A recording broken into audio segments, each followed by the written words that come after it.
Welcome to Snooze Stories.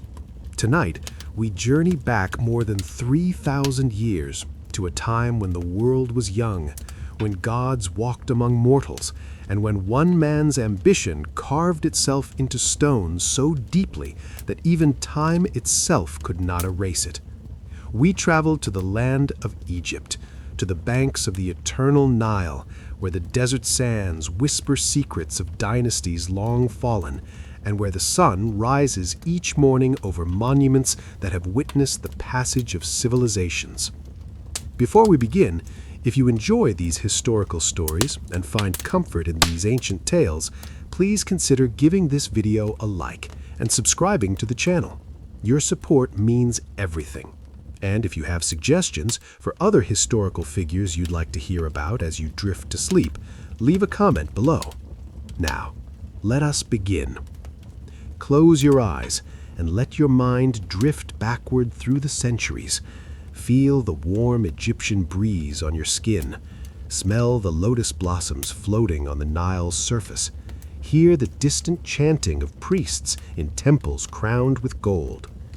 This is the story of Ramses II, known to history as Ramses the Great, a pharaoh who ruled for 66 years, who built monuments that still take our breath away, who fought battles that became legend, and who lived so long that his subjects believed him to be immortal. He was born into greatness, but he would not be content merely to inherit it. He would seize it, expand it, proclaim it from every temple wall and every towering statue. He would make his name synonymous with Egypt itself. The world into which Ramses was born was one of divine kingship. The pharaoh was not merely a ruler, he was the living incarnation of Horus, the falcon god, the son of Ra, the sun itself. To look upon the pharaoh was to glimpse the divine. To serve him was to serve the cosmic order, what the Egyptians called Ma'at, the balance of all things. Egypt, in the 13th century before the Common Era, was the greatest power the world had ever known. Its granaries overflowed with wheat. Its temples glittered with gold brought from Nubia in the south. Its armies were the most disciplined and feared in all the known world. Its civilization had already endured for over 1,500 years, longer than the span from our own time back to the fall of Rome. The Nile was Egypt's lifeblood. Its rhythm was Egypt's rhythm. Each year, the river would swell with waters from distant mountains no Egyptian had ever seen, and it would flood the valley, leaving behind rich black silt that gave Egypt its ancient name, Kemet, the Black Land. This was the gift of the gods, the miracle that sustained millions. Beyond the narrow green ribbon of the Nile's floodplain stretched the Deshret, the Red Land, the desert that both protected Egypt from invaders and served as the realm of the dead. Here, in valleys carved into limestone cliffs, the pharaohs built their tombs, hoping to journey safely through the underworld, to be reborn each morning with the sun. The Egypt of Ramses' time was a land of contrasts, of immense wealth and grinding poverty, of sublime artistry and brutal warfare, of devotion to the gods and cold political calculation. It was a land that had seen the rise and fall of kingdoms, that had weathered invasions and chaos, that had rebuilt itself time and again. Just a century before Ramses' birth, Egypt had endured its darkest period, the domination by foreign rulers called the Hyksos, who had conquered the delta with their superior bronze weapons and horse-drawn chariots. But Egyptian princes from Thebes in the south had driven them out, reunited the land, and established what we call the New Kingdom, an age of imperial expansion and unprecedented glory. These warrior pharaohs had pushed Egypt's borders south into Nubia and north into Syria and Canaan. They had created an empire. They had brought back gold, slaves, and tribute. They had made Egypt not just a kingdom, but the kingdom, the center of the civilized world. By the time of Ramses' birth, Egypt had been ruled by powerful pharaohs for generations. Ahmose, who expelled the Hyksos; Thutmose III, the Napoleon of ancient Egypt; Hatshepsut, the woman who became king; Amenhotep III, who ruled in splendor; and Akhenaten, the heretic pharaoh who nearly destroyed everything by abandoning the old gods. That religious revolution had been undone. The old gods had been restored. Order had been reestablished. But Egypt needed strong leadership to maintain its position in a changing world. New powers were rising. To the north and east, the Hittite Empire in Anatolia was expanding, threatening Egypt's possessions in Syria. To the west, Libyan tribes pressed against the delta. The world was becoming more complex, more dangerous. Egypt needed a pharaoh who could fight, who could build, who could rule with an iron hand wrapped in golden splendor. It needed Ramses.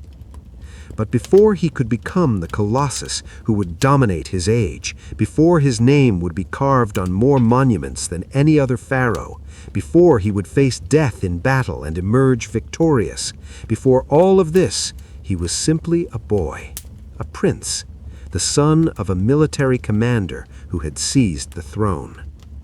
And so our story begins not with trumpets and conquest, but quietly in a palace beside the Nile, where a child was born who would become a legend. Let us enter that world now. Let the gates of time swing open. Let us walk the corridors of ancient palaces, stand in the shadow of monuments yet unbuilt, and witness the birth of greatness. The year is 1303 before the Common Era. The place is Egypt, and a prince is born who will shake the foundations of the world. Sleep now, and dream of golden kingdoms beneath eternal stars. In the year we now call 1303 before the Common Era, in a palace along the Nile, a child drew his first breath. The priests would record it carefully in their temple chronicles. The astrologers would read the stars, searching for omens. The midwives would whisper prayers of gratitude to Taweret, the hippopotamus goddess who protected mothers and infants. The child was a boy. He would be called Ramses, meaning born of Ra, the sun god himself. It was a name heavy with expectation, a name that connected him directly to the divine order of the cosmos. But this was not the first Ramses. His grandfather, who had founded a new royal line just a few years earlier, bore that same name. This child was Ramses II, though no one yet knew he would be remembered as Ramses the Great. His father was Seti, a man whose very name meant of the god Seth, the powerful deity of chaos, storms, and warfare. Seti was not yet pharaoh when his son was born, but he would be soon. He was a military commander, hardened by campaigns in the deserts and mountains beyond Egypt's borders. He had the bearing of a warrior, the mind of a strategist, and the ambition that runs in the blood of those destined to rule. Seti's own father, Ramses I, had only recently ascended to the throne of the two lands. He was already elderly when he became pharaoh, a career soldier who had served the previous dynasty with distinction. When that dynasty ended without a clear heir, Ramses I had stepped forward, or perhaps been pushed forward by the powerful priests of Amun, to restore order and stability. This was how the 19th dynasty began, not with divine descent from ancient god kings, but with military competence and political necessity. It was a dynasty that would prove its legitimacy not through bloodline, but through strength, through conquest, through monuments that proclaimed its glory to the heavens. Young Ramses was born into this legacy of new power, of ambition barely satisfied, of a family determined to prove itself worthy of the double crown of Egypt. The palace where he spent his earliest years was a world unto itself. Imagine it, vast halls with painted columns reaching toward ceilings decorated with stars, courtyards open to the sky, with pools reflecting the blue heavens and lotus flowers floating on still water. Gardens where sycamore trees provided shade, where date palms rustled in the breeze, where the air was perfumed with myrrh and frankincense. The walls were alive with color, brilliant blues and reds and yellows and greens, depicting the pharaoh in triumph over his enemies, the gods in their eternal splendor, the orderly cosmos that Egypt represented. Everywhere, hieroglyphs proclaimed the power and piety of the royal family. As a prince of Egypt, young Ramses would have been attended by nurses and servants who catered to his every need. He would have worn fine linen, the fabric so delicate it was nearly transparent. He would have played with toys carved from wood and ivory, little chariots, model boats, perhaps a wooden sword even in those early years. But childhood for a prince was not merely about comfort and play. From his earliest memories, Ramses would have understood that he was different, that he was divine, that the blood of gods flowed in his veins. He would have been taught that Egypt's survival depended on the pharaoh maintaining ma'at, cosmic balance, through proper rituals, just rule, and military strength. His education began early. The ancient Egyptians believed that a prince must be trained in multiple disciplines to rule effectively.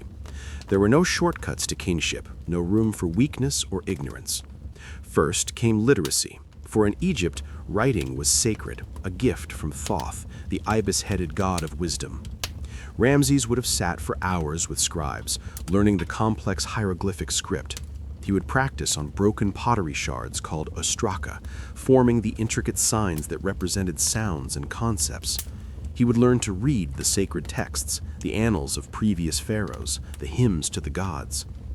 The Egyptians had a saying, "Be a scribe, it saves you from toil. It protects you from every kind of work." For a prince, literacy was not just about avoiding toil, it was about understanding the machinery of empire.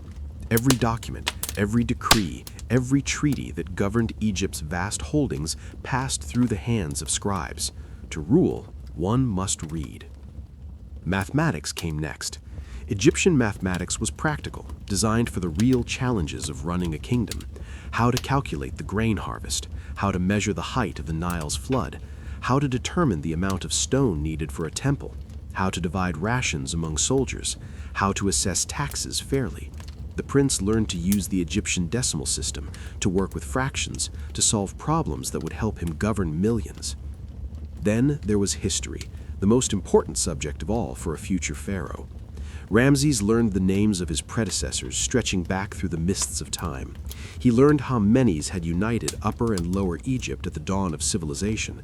He learned how the pyramid builders had harnessed the labor of thousands to create monuments that touched the sky. He learned how the Middle Kingdom had collapsed into chaos, and how strong pharaohs had always emerged to restore order. Most importantly, he learned about the recent past, about the humiliation of the Hyksos occupation when foreign rulers had sat on Egypt's throne, about how his family's dynasty, though new, stood in a proud tradition of warrior kings who had expelled invaders and expanded Egypt's borders. These lessons were not abstract. They came with a clear message.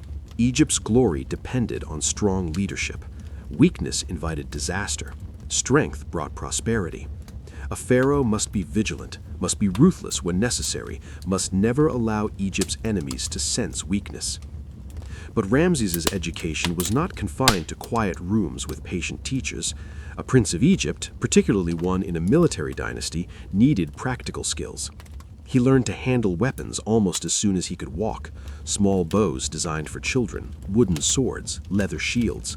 The servants would set up targets in the palace gardens, and young Ramses would practice for hours, learning accuracy, learning patience, learning the warrior's discipline. He learned to ride in chariots, those magnificent war machines that had revolutionized warfare. The chariot was not native to Egypt. It had been introduced by the hated Hyksos, but the Egyptians had perfected it, turned it into an instrument of empire. Ramses would have felt the thrill of speed, the wind in his face as horses thundered beneath him and wheels rattled over hard-packed earth. He learned hand-to-hand combat, wrestling, which the Egyptians considered both sport and martial training. He learned to move his body with the grace and power that would be expected of a pharaoh, who must appear superhuman to his subjects. Religious instruction was equally crucial. Egypt's religion was not simple. It was a complex web of gods and goddesses, myths and rituals, temples and priesthoods. A pharaoh was not just a political ruler, he was the highest priest, the intermediary between the divine and mortal realms. Ramses learned the names and attributes of hundreds of deities. Amun-Ra, the king of gods, hidden and all-powerful. Osiris, lord of the underworld, judge of the dead. Isis, the devoted wife and mother, mistress of magic. Horus, the falcon god, whose living incarnation the pharaoh was believed to be. Hathor, goddess of love and joy. Ptah, the creator god of Memphis. Anubis, the jackal-headed guardian of the necropolis. He learned the creation myths, how the world emerged from the primordial waters of chaos, how the gods shaped the cosmos and established order, how the pharaoh's role was to maintain that order against the constant threat of chaos returning. He participated in rituals from an early age, festivals that followed the agricultural calendar, ceremonies that marked the rising of important stars, processions where gods' statues were carried through the streets in golden barks, the rhythmic chanting of priests, the smell of incense, the glittering of gold in torchlight. All of this was designed to prepare him, though it's unlikely anyone knew precisely what he was being prepared for. Ramses was not the eldest son. In the normal course of events, he might have become a general, a high priest, a provincial governor. Important, certainly, but not necessarily the pharaoh. But fate, or the gods, had other plans. His grandfather, Ramses I, ruled for barely 2 years before death claimed him. The old soldier had served his purpose. He had stabilized the throne, established the dynasty, and ensured a smooth succession to his son. When Ramses was perhaps 4 or 5 years old, his father Seti I ascended to the throne of Egypt. The prince's world changed. His father was no longer just a commander, a strong presence in the palace. He was now the living Horus, the son of Ra, the lord of the 2 lands. And Ramses was now the son of the pharaoh. His education intensified. His responsibilities grew. He began to accompany his father on official occasions, learning by observation how a pharaoh carried himself, spoke, commanded. Seti I proved to be a capable and energetic pharaoh.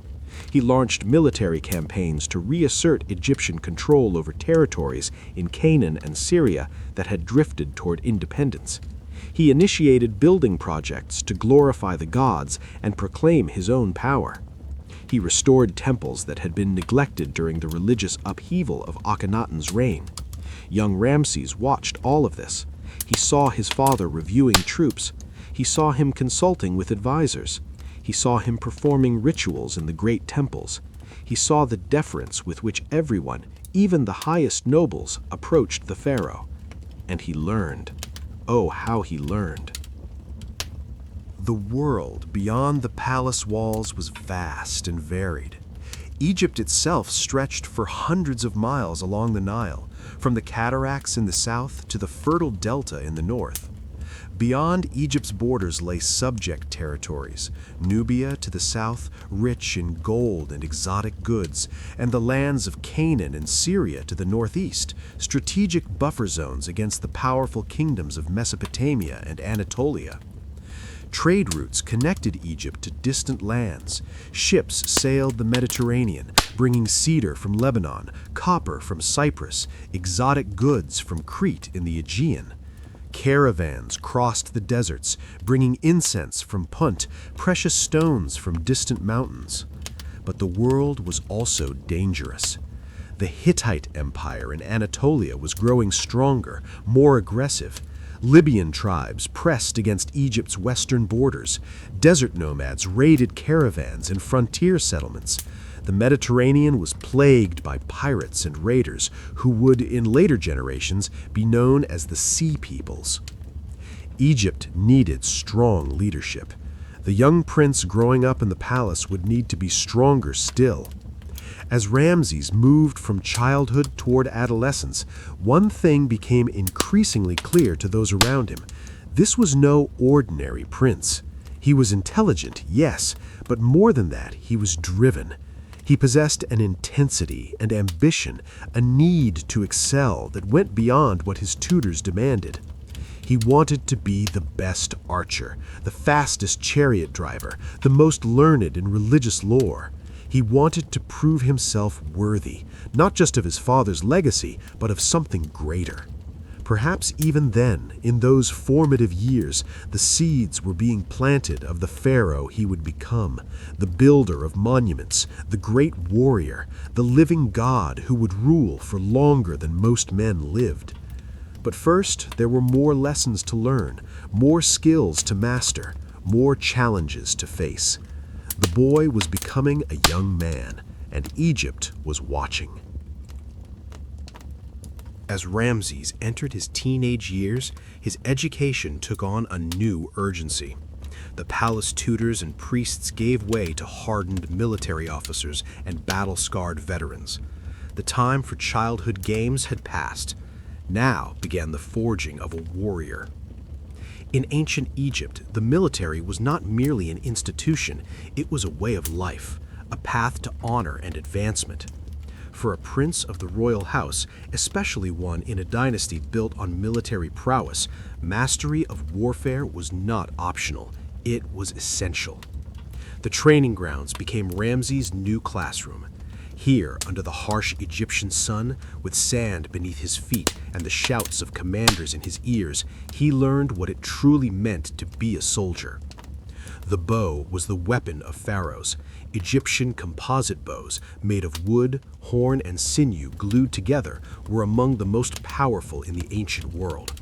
They could pierce armor at 100 paces. They could turn the tide of battle.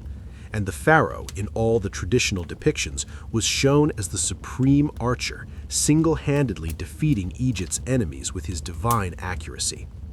Ramses practiced until his fingers bled, until his arms trembled with exhaustion, until he could hit targets while standing still, while walking, while riding in a moving chariot. The bow became an extension of his will.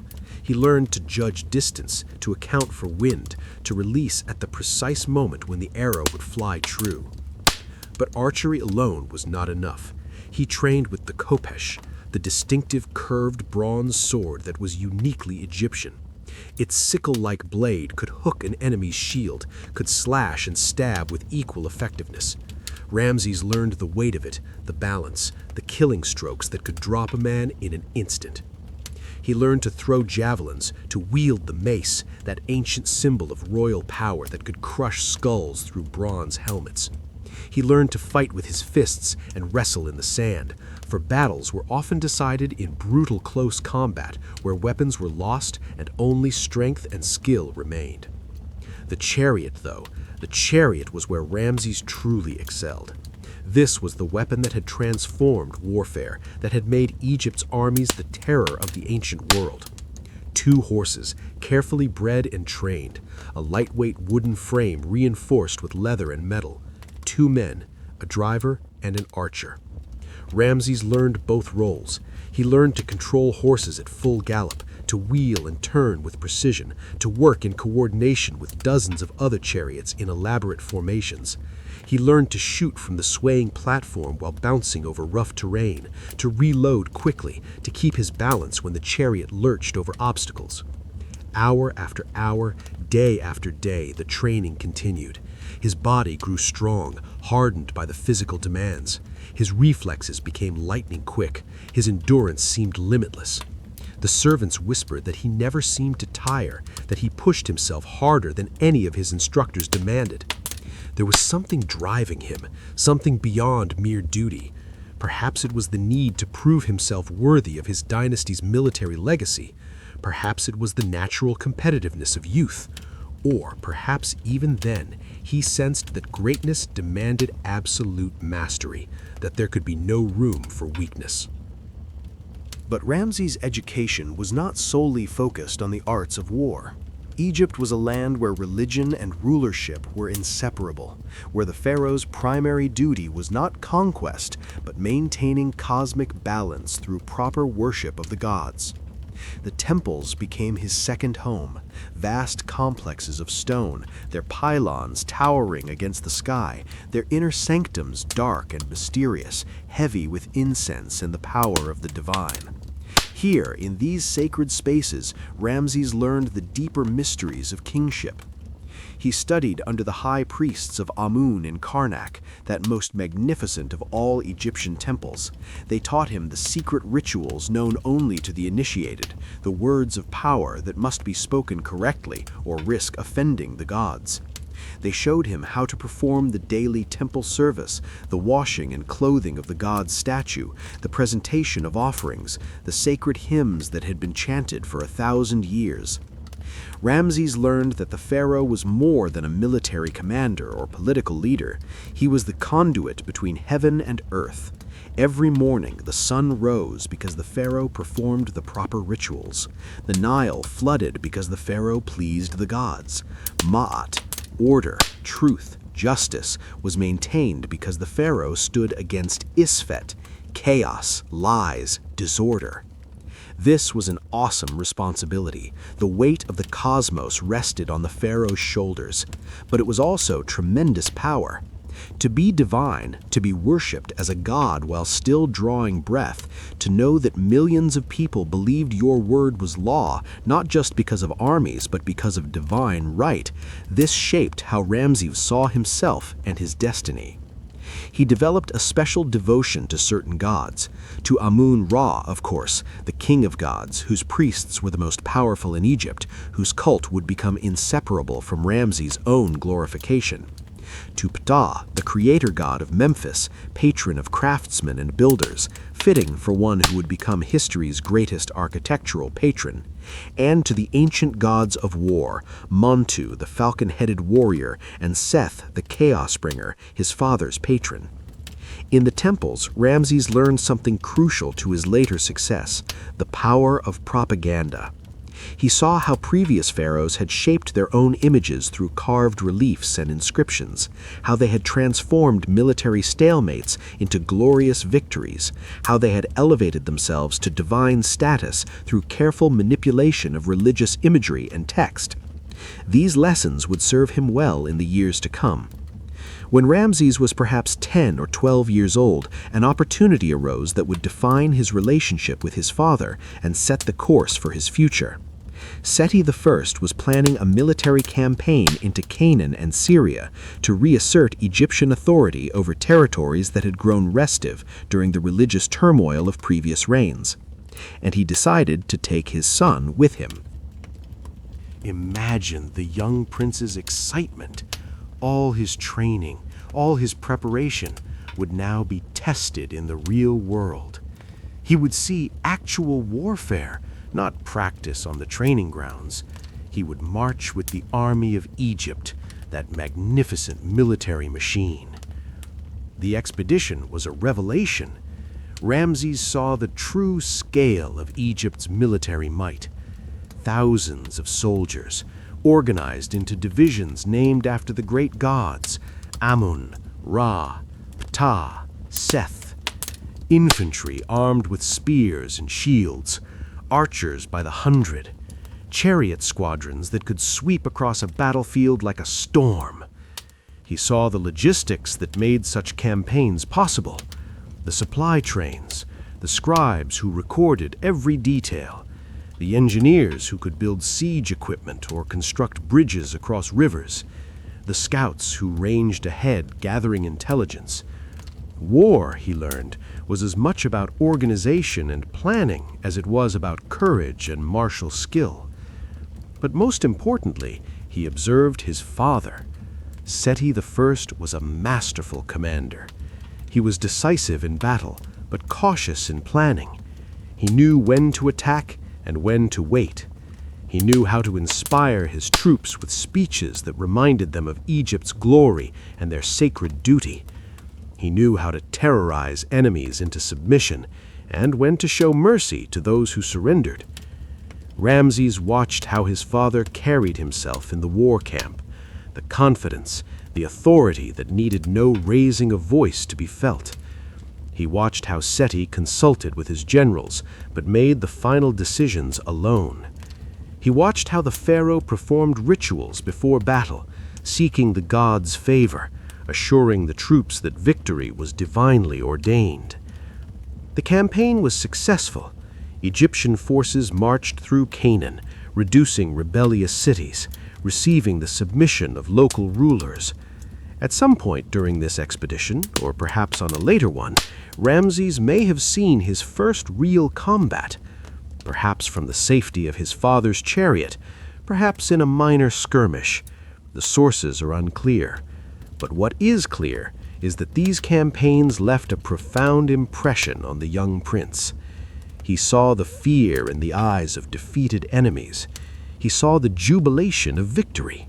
He saw cities burn and prisoners taken in chains. He saw the harsh realities of imperial power. And he learned that his father's reign was not secured by divine right alone, but by the constant application of military force. Egypt's empire had to be maintained, rebellions crushed, enemies reminded of Egypt's overwhelming power. The relationship between Ramses and his father was complex. Seti I was a demanding parent, expecting excellence, tolerating no weakness. But he was also grooming his son for greatness. He saw in Ramses the qualities needed to continue the dynasty: the intelligence, the physical prowess, the ambition. There are no ancient letters or documents that reveal their private conversations. We cannot know what they said to each other on those long marches through foreign lands or in quiet moments in the royal tent. But we can infer from what happened next that Seti recognized something special in his son. Ramses was not the crown prince by birth order. He had an older brother who should have been heir to the throne. But that brother disappears from the historical record. Perhaps he died young. Perhaps he was deemed unsuitable for rulership. The Egyptians were pragmatic about succession. The best son should rule, not necessarily the eldest. And increasingly it became clear that Ramses was the best. He excelled at everything. His skills in the chariot were unmatched. His knowledge of religious ritual impressed the priests. His bearing, even as a teenager, commanded respect. And most importantly, he possessed that indefinable quality that marks natural leaders: the ability to inspire confidence, to make others believe in his vision, to bend the world to his will through sheer force of personality. Seti saw all of this, and he made a decision that would change Egypt's history. He would make his son co-regent, not merely crown prince waiting for his father's death to assume power, but Pharaoh in his own right, ruling alongside Seti, learning the craft of kingship through actual practice rather than theoretical instruction. This was not unprecedented in Egyptian history. Several powerful pharaohs had elevated their sons to share the throne, ensuring smooth succession and providing invaluable training in statecraft. But Ramses was young, perhaps only 14 or 15 years old. Some historians believe he may have been even younger. It was an extraordinary vote of confidence. The exact date of this co-regency is debated by scholars, but sometime in the mid-1260s BCE, while Seti still had years of vigorous rule ahead of him, young Ramses was crowned as junior pharaoh. The ceremonies would have been magnificent. The high priests placing the double crown upon his head, the red crown of Lower Egypt and the white crown of Upper Egypt united as one. The presentation of the crook and flail, symbols of kingship. The proclamation of his royal names, for every pharaoh took 5 names, each with sacred significance. Ramses was no longer just a prince. He was now the living Horus, the son of Ra, a god walking among mortals. But he was a god who still had much to learn. His father would be his teacher in the greatest lesson of all: how to rule an empire. The young co-regent stood at the threshold of power, his training complete, his future shimmering before him like a mirage in the desert heat. Everything he had learned, everything he had practiced, everything he had witnessed, all of it would soon be put to use. Egypt had shaped him into a weapon. Now it remained to be seen what targets he would choose, what glory he would seek, what mark he would leave on the sands of time. The reign of Ramses the Great was about to begin. The day of Ramses' coronation as junior pharaoh dawned like any other over the Nile, but for the young prince, the world had changed forever. He was perhaps 14 years old, still in many ways a boy, yet now invested with divine authority that stretched back to the beginning of time itself. The ceremony took place in the great temple of Amun at Karnak, that forest of massive columns where the very air seemed heavy with the presence of the gods. Incense smoke curled upward toward ceilings painted with stars.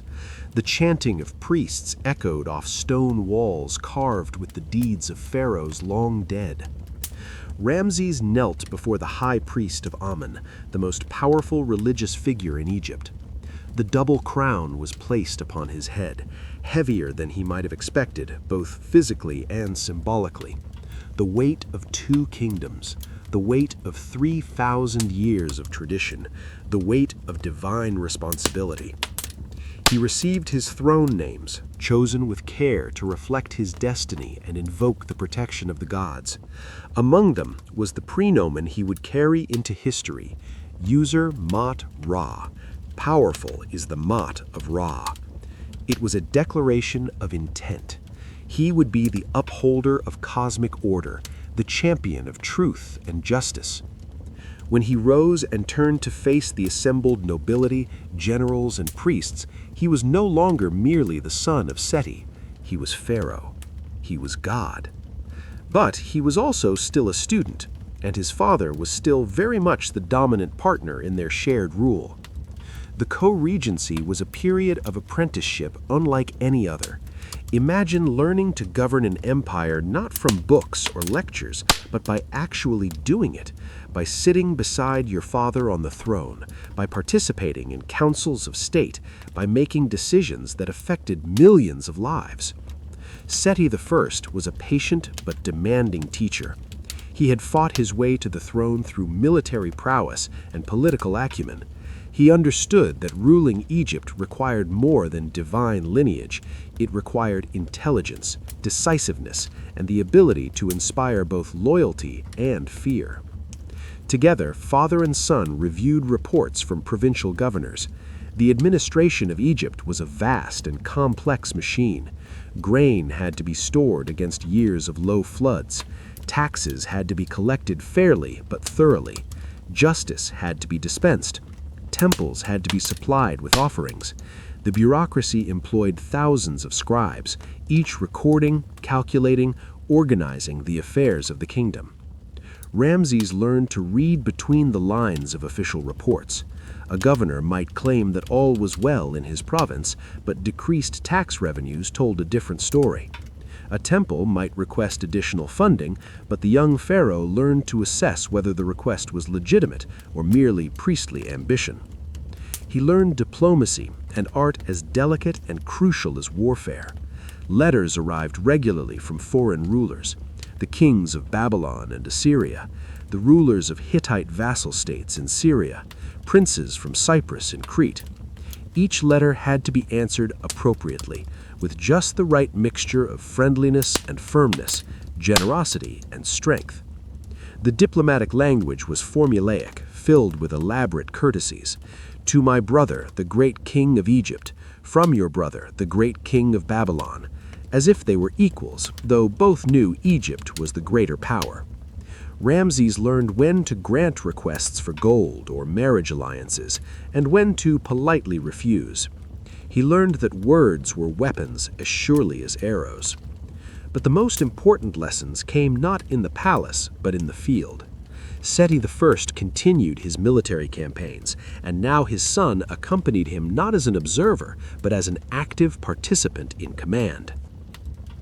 They campaigned together in Canaan, in the hill country where the Jordan River flowed and ancient cities perched on tells, mounds built up from centuries of habitation.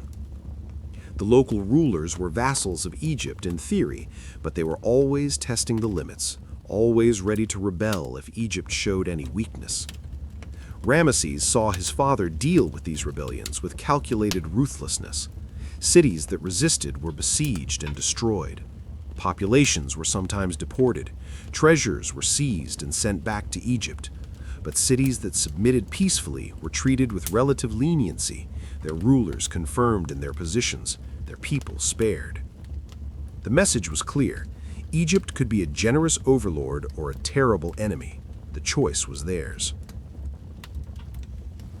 Father and son also campaigned against the Libyans in the western desert, against the Nubians in the south. Every campaign was a lesson in strategy, logistics, leadership. Seti would discuss his plans with Ramesses, explaining why he chose certain routes, why he attacked at particular times, why he divided his forces or kept them concentrated. And increasingly, he gave Ramesses independent commands, a raiding force to secure a water source, a chariot squadron to scout enemy positions, a siege operation against a minor fortification. Each assignment was both a test and an opportunity to learn from mistakes. Ramesses proved himself capable, more than capable. He showed the same boldness and tactical skill that had marked Seti's own rise. The soldiers began to speak well of the young co-regent. He fought beside them, shared their hardships on campaign, rewarded bravery and punished cowardice. He was becoming a leader of men. Back in Egypt, the partnership extended to religious and building activities. The pharaoh's role as high priest required constant attention. Festivals had to be observed with proper ceremony. Offerings had to be made daily to the gods. New temples had to be built or existing ones expanded to glorify the gods and, not incidentally, to proclaim the pharaoh's piety and power. Seti I had initiated an ambitious building program. He was constructing a magnificent temple at Abydos, the sacred city of Osiris, god of the dead. It would be one of the most beautiful temples ever built in Egypt, with delicate reliefs showing the pharaoh making offerings to the gods, and a mysterious structure called the Osirion, a symbolic tomb of Osiris himself. Ramesses participated in these projects, learning how to work with architects and artists, how to organize the labor forces, how to ensure quality craftsmanship. He learned that monuments were more than just buildings, they were eternal propaganda, carved declarations of the pharaoh's greatness that would speak to future generations long after he had joined the gods in the afterlife.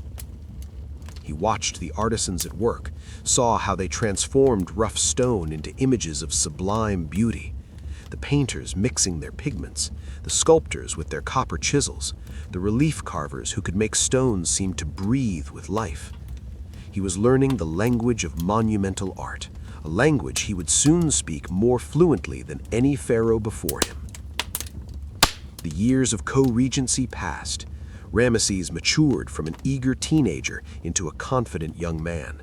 He grew tall and strong. His features settled into the face that would be carved thousands of times on statues and temple walls, the aquiline nose, the firm jaw, the eyes that gazed steadily at the horizon, as if seeing futures others could not perceive. He took his first wives during this period. The most important was Nefertari, a woman of noble birth whose name meant beautiful companion. She would become his great royal wife, the love of his life, though that story was still unfolding. There was also Nofret, who would bear him important sons. A pharaoh needed sons, many sons, to ensure the succession and provide commanders and administrators for the empire. Ramses was learning to balance all the different roles of kingship: warrior, priest, judge, builder, diplomat, father, god. It was an impossible job for any mortal man, but pharaohs were not mortal. They were divine. And Ramses was beginning to believe in his own divinity with an intensity that would mark his entire reign. Then, in the year 1279 BCE, everything changed. Seti I, who had seemed vigorous despite his years, fell ill. Perhaps it was sudden. Perhaps he had been ailing for some time and hiding it. The ancient sources tell us little about his final days. But we know he died, and a kingdom held its breath. The transition of power, even with a co-regent already in place, was always a dangerous moment. Enemies might see opportunity in the death of a strong pharaoh. Nobles might jockey for position. The gods themselves had to accept the new ruler. But Ramses was ready. His years of preparation had equipped him for this moment. There was no succession crisis, no moment of uncertainty. One pharaoh had died, but another stood ready to take his place seamlessly. Seti I was buried with full royal honors in his tomb in the Valley of the Kings, that secret necropolis cut into the cliffs across the river from Thebes. His mummy was prepared with all the ancient rituals, his tomb filled with everything he would need in the afterlife. The priests performed the ceremony of the opening of the mouth, the magic ritual that would restore his senses in the world beyond. And Ramses became the sole ruler of Egypt. The junior pharaoh was junior no more.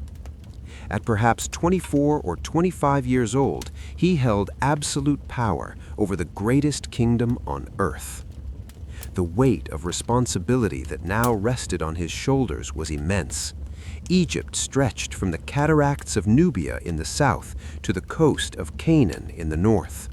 Its population numbered in the millions, its wealth was legendary, its armies were the terror of the known world, its civilization had endured for millennia, and now it was his, all of it, to protect, to expand, to glorify. Ramses stood in the throne room of the palace, the double crown upon his head, the crook and flail crossed on his chest.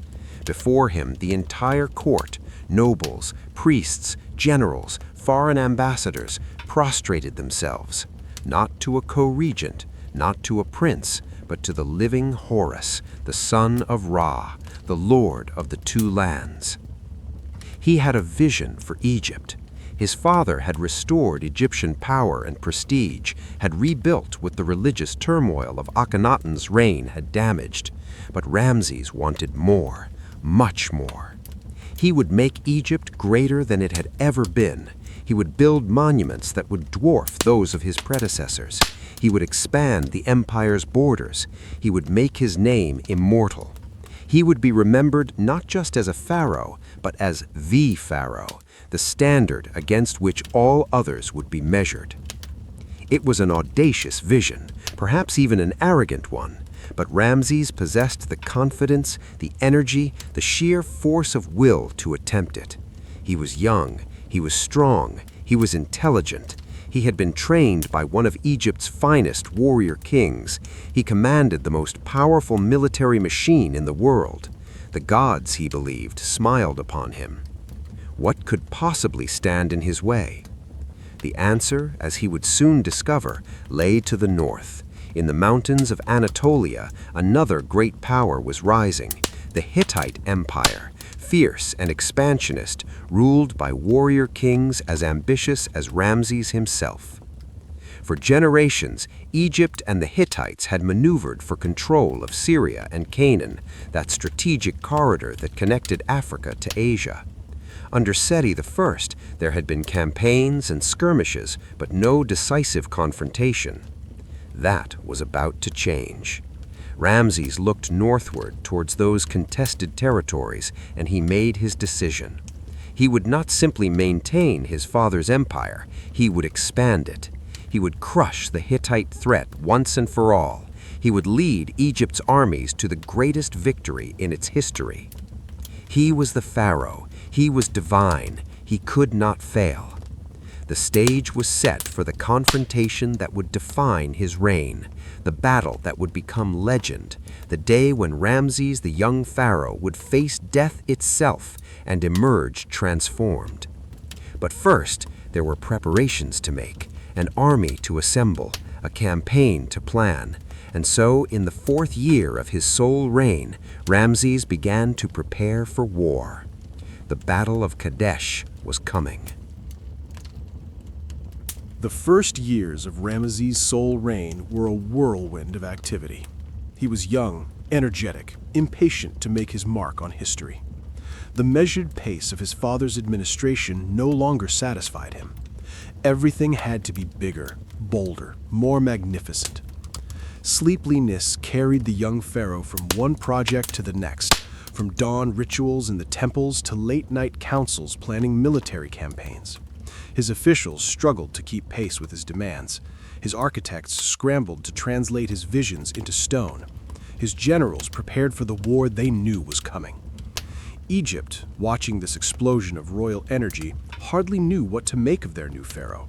He was so different from Seti I, who had been cautious, methodical, content to consolidate rather than expand.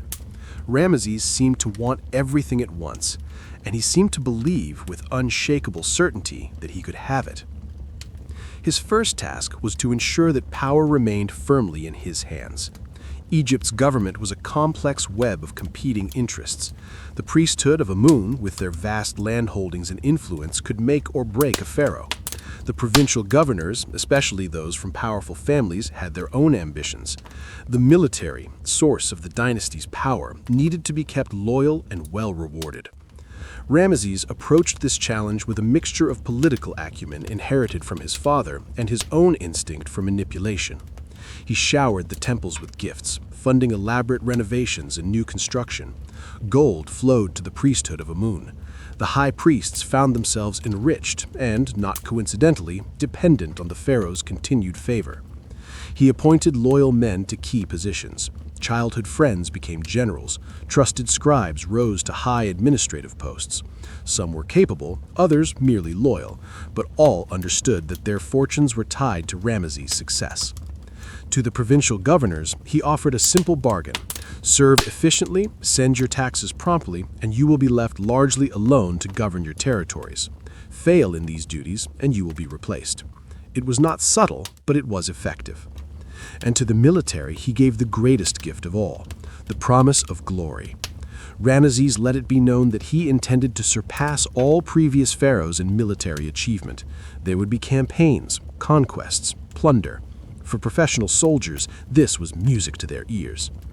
But Ramesses understood that power was not just political, it was also symbolic. Egyptians needed to see their pharaoh as superhuman, as the living god he claimed to be. And so, even before his great military campaigns, he began to build.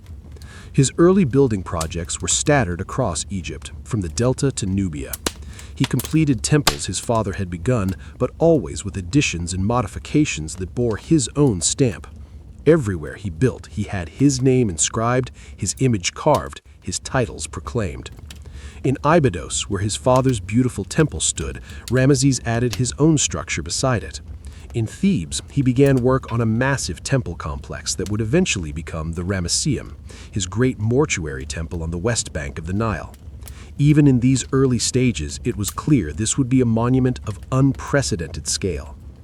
The artists and craftsmen who worked on these projects began to develop what we might call the Ramesses style. His statues were colossal, dwarfing those of previous pharaohs. His reliefs showed him as the dominant figure, larger than the gods themselves.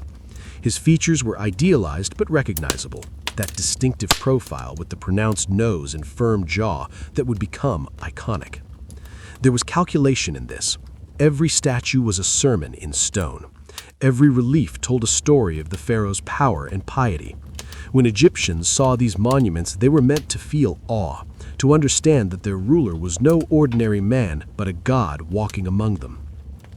And always, everywhere, his name, carved deep into stone so that no successor could easily erase it.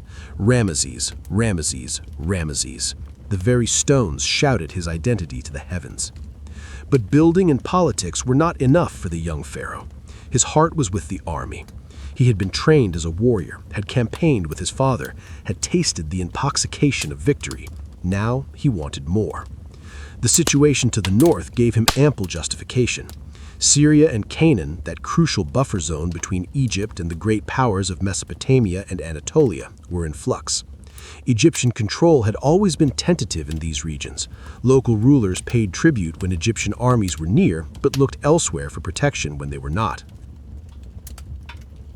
And increasingly, they were looking to the Hittites. The Hittite Empire, based in Anatolia, far to the north, had been growing in power for generations. They were fierce warriors, masters of chariot warfare and siegecraft.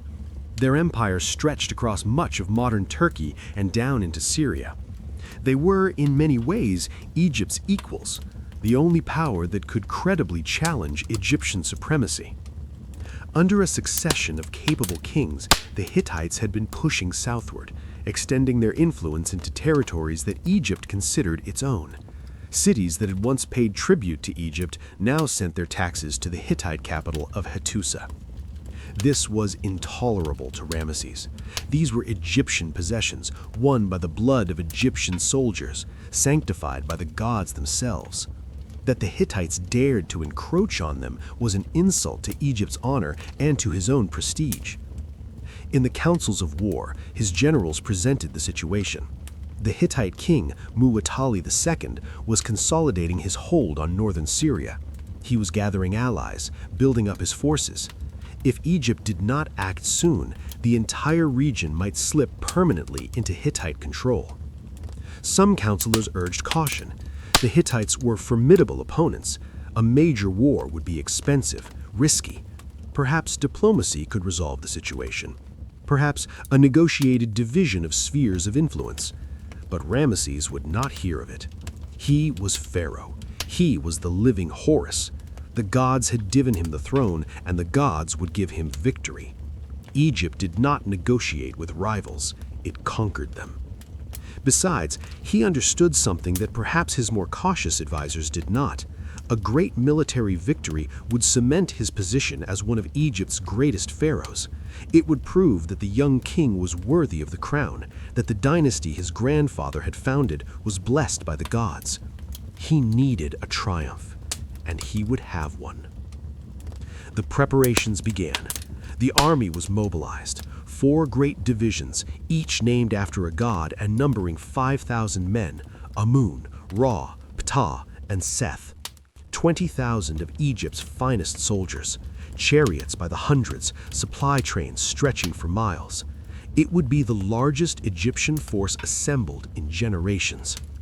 Officers drilled their men relentlessly. Chariot crews practiced their maneuvers until they could execute complex formations in perfect coordination. Archers shot thousands of arrows in practice. The army became a finely tuned instrument of war. Ramesses himself trained with his troops, driving his chariot through the desert, shooting at targets, wrestling with soldiers. He wanted his men to see that their pharaoh was not some distant figure on a throne, but a warrior who would fight beside them.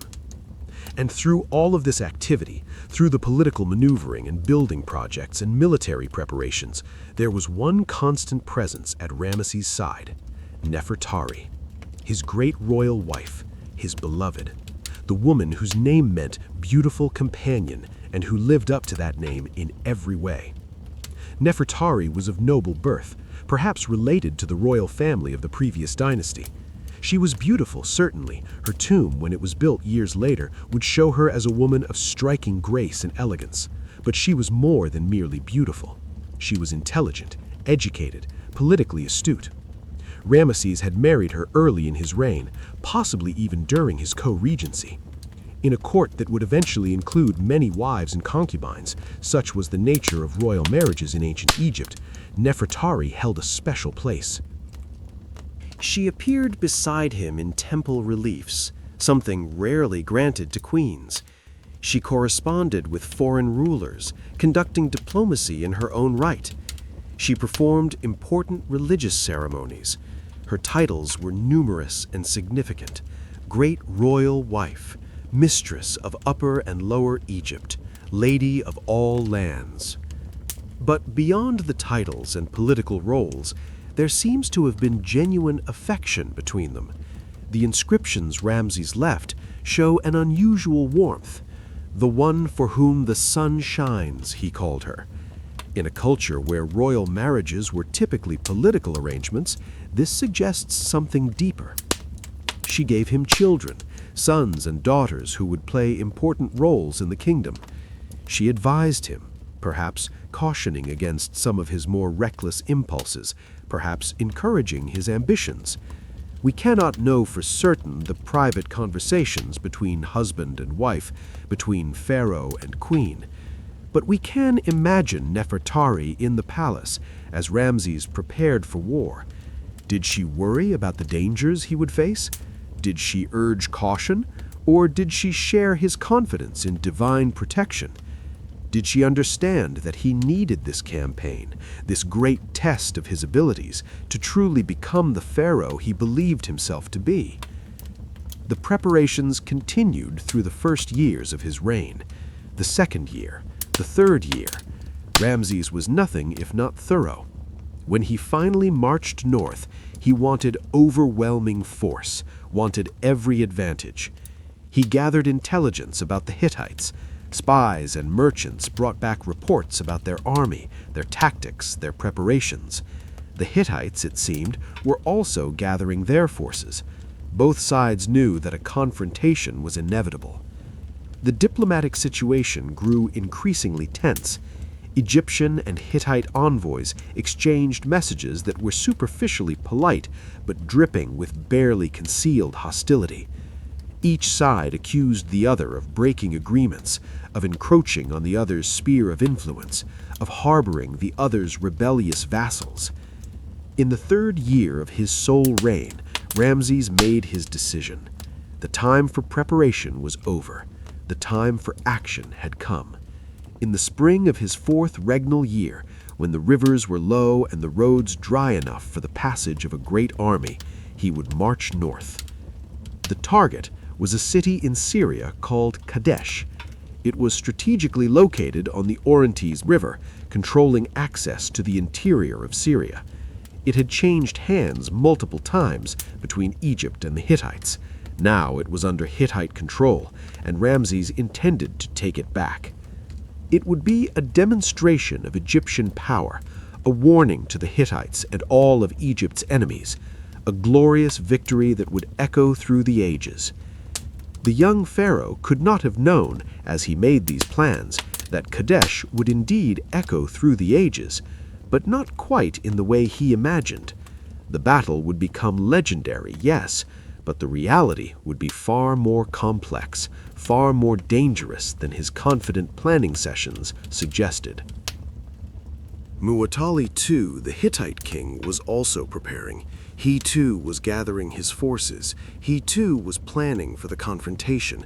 And he had a few surprises planned for the confident young pharaoh who believed himself invincible. As the fourth year of Ramesses' reign dawned, the pieces were in place.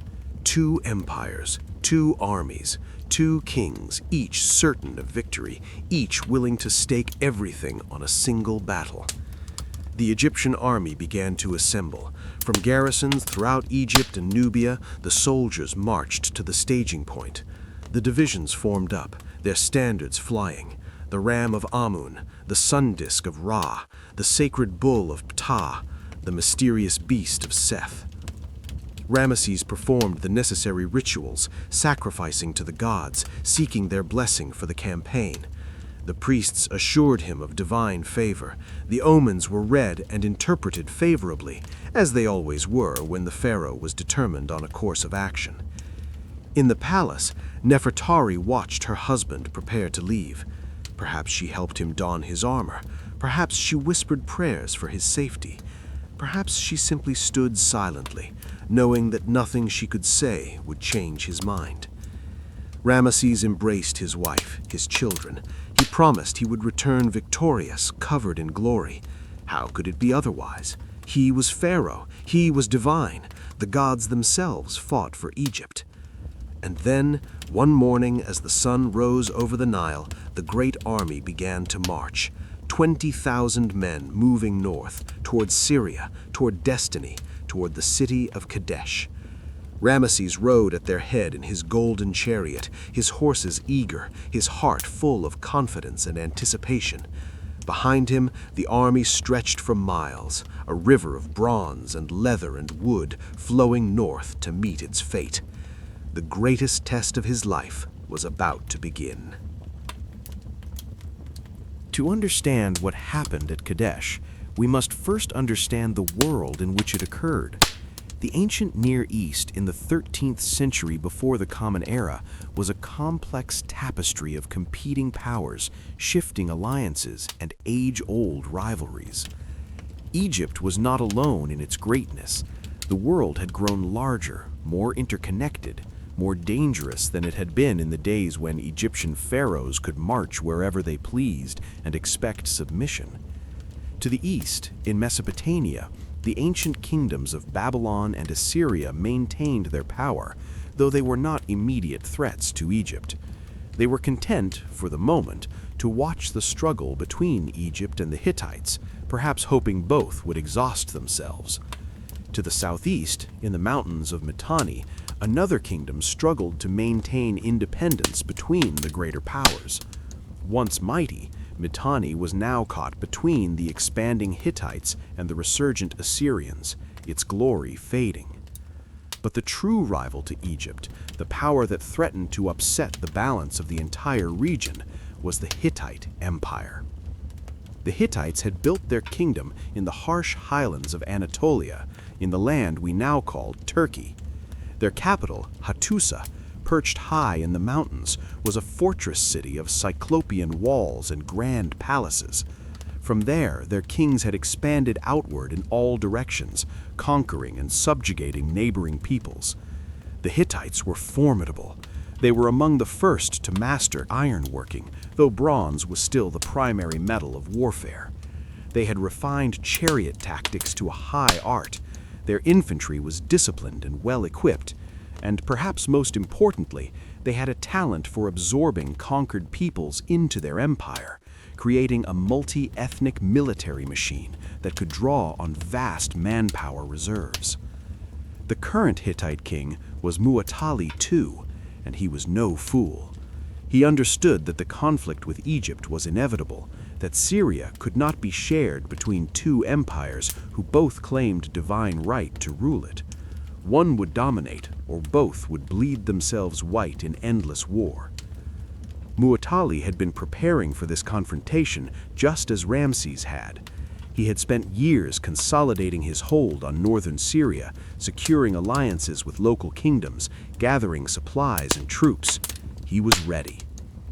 Between these two great powers lay the prize they both sought, Syria and Canaan, that fertile corridor linking Africa to Asia. This was no barren wasteland worth fighting over for pride alone. These lands were rich in resources, strategic in location. The great trade routes passed through them, carrying tin from the east, copper from Cyprus, cedar from Lebanon, luxury goods from distant lands. Cities like Damascus, Byblos, and Tyre had grown wealthy on this trade. Control of Syria meant control of commerce. It meant buffer zones protecting your heartland from invasion. It meant prestige and tribute and the submission of dozens of minor kingdoms. It meant, in short, the difference between being a regional power and being a true empire. And at the heart of this contested region stood Kadesh. The city of Kadesh was ancient even by Egyptian standards. It perched on a low tell beside the Orontes River in a region of fertile plains surrounded by mountains. The river curved around the city, providing natural defense. The location commanded the routes between the coast and the interior, between Egypt's possessions in Canaan and the Hittite heartland in Anatolia. Kadesh had changed hands multiple times. The Egyptians had captured it, the Hittites had taken it. It had rebelled and been reconquered. By Ramses' time, it was firmly under Hittite control, a symbol of Hittite influence in a region Egypt considered its own. To recapture Kadesh would be to drive a wedge into Hittite power in Syria. It would demonstrate Egyptian superiority. It would make Ramses the equal of the great conqueror pharaohs of the past, Thutmose III, who had fought 17 campaigns in Syria, or Amenhotep II, who had crushed rebellion with overwhelming force. For Ramses, still young, still proving himself, Kadesh was irresistible. The preparations for the campaign had been meticulous. Egyptian military organization was sophisticated, the product of centuries of warfare and administration. The army that marched north in the spring of 1274 BCE was divided into 4 divisions, each a self-contained military unit capable of independent operation if necessary. The division of Amun, named for the king of gods, was the most prestigious. It included many of the royal guard units, the elite soldiers who had the honor of fighting closest to the pharaoh himself. Ramses would march with this division. The division of Ra, named for the sun god, was equally formidable. These were veteran troops, many of whom had campaigned with Seti I. The division of Ptah, named for the creator god of Memphis, drew heavily from the garrison of that ancient city, Egypt's traditional capital. And the division of Seth, named for the god of chaos and war, Ramses' father's patron deity, these were perhaps the most aggressive troops, fighters who embodied their god's wild nature. Each division numbered approximately 5,000 men, though exact figures are debated by modern historians. They included infantry armed with spears and shields, archers with their powerful composite bows, and the cream of the army, the chariot squadrons. The Egyptian war chariot was a masterpiece of engineering. Lightweight, made of bent wood and leather with bronze fittings, it could carry 2 men, a driver and a warrior, usually an archer. Pulled by 2 horses, it could reach impressive speeds and maneuver with remarkable agility. Each division had several chariot squadrons, perhaps 50 chariots each. These were the shock troops, the units that would smash enemy formations and pursue fleeing foes. The chariot warriors were nobles or professional soldiers, men who had trained for years to master the difficult art of shooting accurately from a moving platform. The infantry formed the solid core of each division. They marched in organized companies, each with its officers and standard-bearers. They carried spears, axes, and shields. Some wore bronze armor, others relied on thick leather or quilted linen for protection. They were disciplined, capable of maintaining formation under pressure, trained to fight in the close-quarters melee that decided most ancient battles. And then there were the support elements that made the army function. Scribes to record everything, supplies issued, casualties suffered, plunder taken. Physicians to treat the wounded, priests to perform sacrifices and ensure divine favor. Servants and laborers to manage the baggage train, set up camps, dig earthworks. An army of 20,000 men required a staggering amount of supplies. Water, above all. In the dry lands of Syria, securing water sources could determine the success or failure of a campaign. Food, grain, dried fish, oil. Fodder for the horses and donkeys. Bronze arrowheads and spear points. Leather for shields and armor repairs. Spare chariot wheels and axles, rope, tools, tents. All of this had to be carried or arranged through supply depots established along the route. The logistics were complex, demanding constant attention from the army's administrative staff. The march north began in the spring, when the weather was most favorable. The army moved through the familiar territory of Egypt's eastern delta, then into Canaan. This was well-traveled ground for Egyptian armies. The route had been used for centuries. Garrison fortresses dotted the way, providing secure stopping points. Local rulers came out to offer submission and supplies, knowing that opposing an Egyptian army of this size would be suicide. The march was long, hundreds of miles from the Egyptian border to Kadesh. The army moved perhaps 15 to 20 miles per day, a pace determined by the need to keep the formations intact and allow the supply train to keep up. Ramses rode in his chariot at the head of the Amun division, visible to his troops, a constant reminder of who led them. He wore the blue crown of war, the kepresh, and his armor gleamed with gold.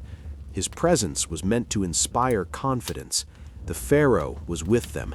The living God led them. How could they fail? As they marched, scouts ranged ahead, gathering intelligence. Messengers rode back and forth between the divisions, maintaining communication. The army was an organism in motion, requiring constant coordination to function. They passed through Canaan without incident. The local rulers knew better than to resist. They provided supplies as tribute, guides to show the best routes, intelligence about conditions further north. Then they crossed into Syria, and the nature of the march changed. This was contested ground.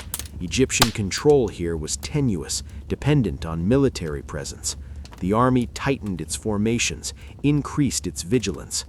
And somewhere ahead, Muwatalli and his Hittite army waited. Egyptian intelligence suggested that the Hittites were gathered near Kadesh, but the reports were unclear about their exact strength or disposition. Some scouts reported a large force, others suggested it was moderate. Some claimed the Hittites were still gathering allies, others that they were already in position. Ramses reviewed these reports with his generals in the evenings, in his campaign tent. The tent was a mobile palace, spacious and richly appointed, a reminder that even on campaign the pharaoh maintained his divine status. The generals urged caution. The Hittites were not to be underestimated. Perhaps they should advance more slowly, ensure all 4 divisions were close together before engaging the enemy. But Ramses was impatient. He had not come all this way to proceed timidly. He had come to win a glorious victory. The gods were with him. He could feel it in his bones. The army continued north, following the Orontes River valley. The landscape was beautiful. Green fields, snow-capped mountains in the distance, clear streams. It seemed almost peaceful, hard to imagine as a battlefield. They were getting close now, perhaps a day's march from Kadesh. The scouts reported the city ahead, its walls visible in the distance. And then, something unexpected happened.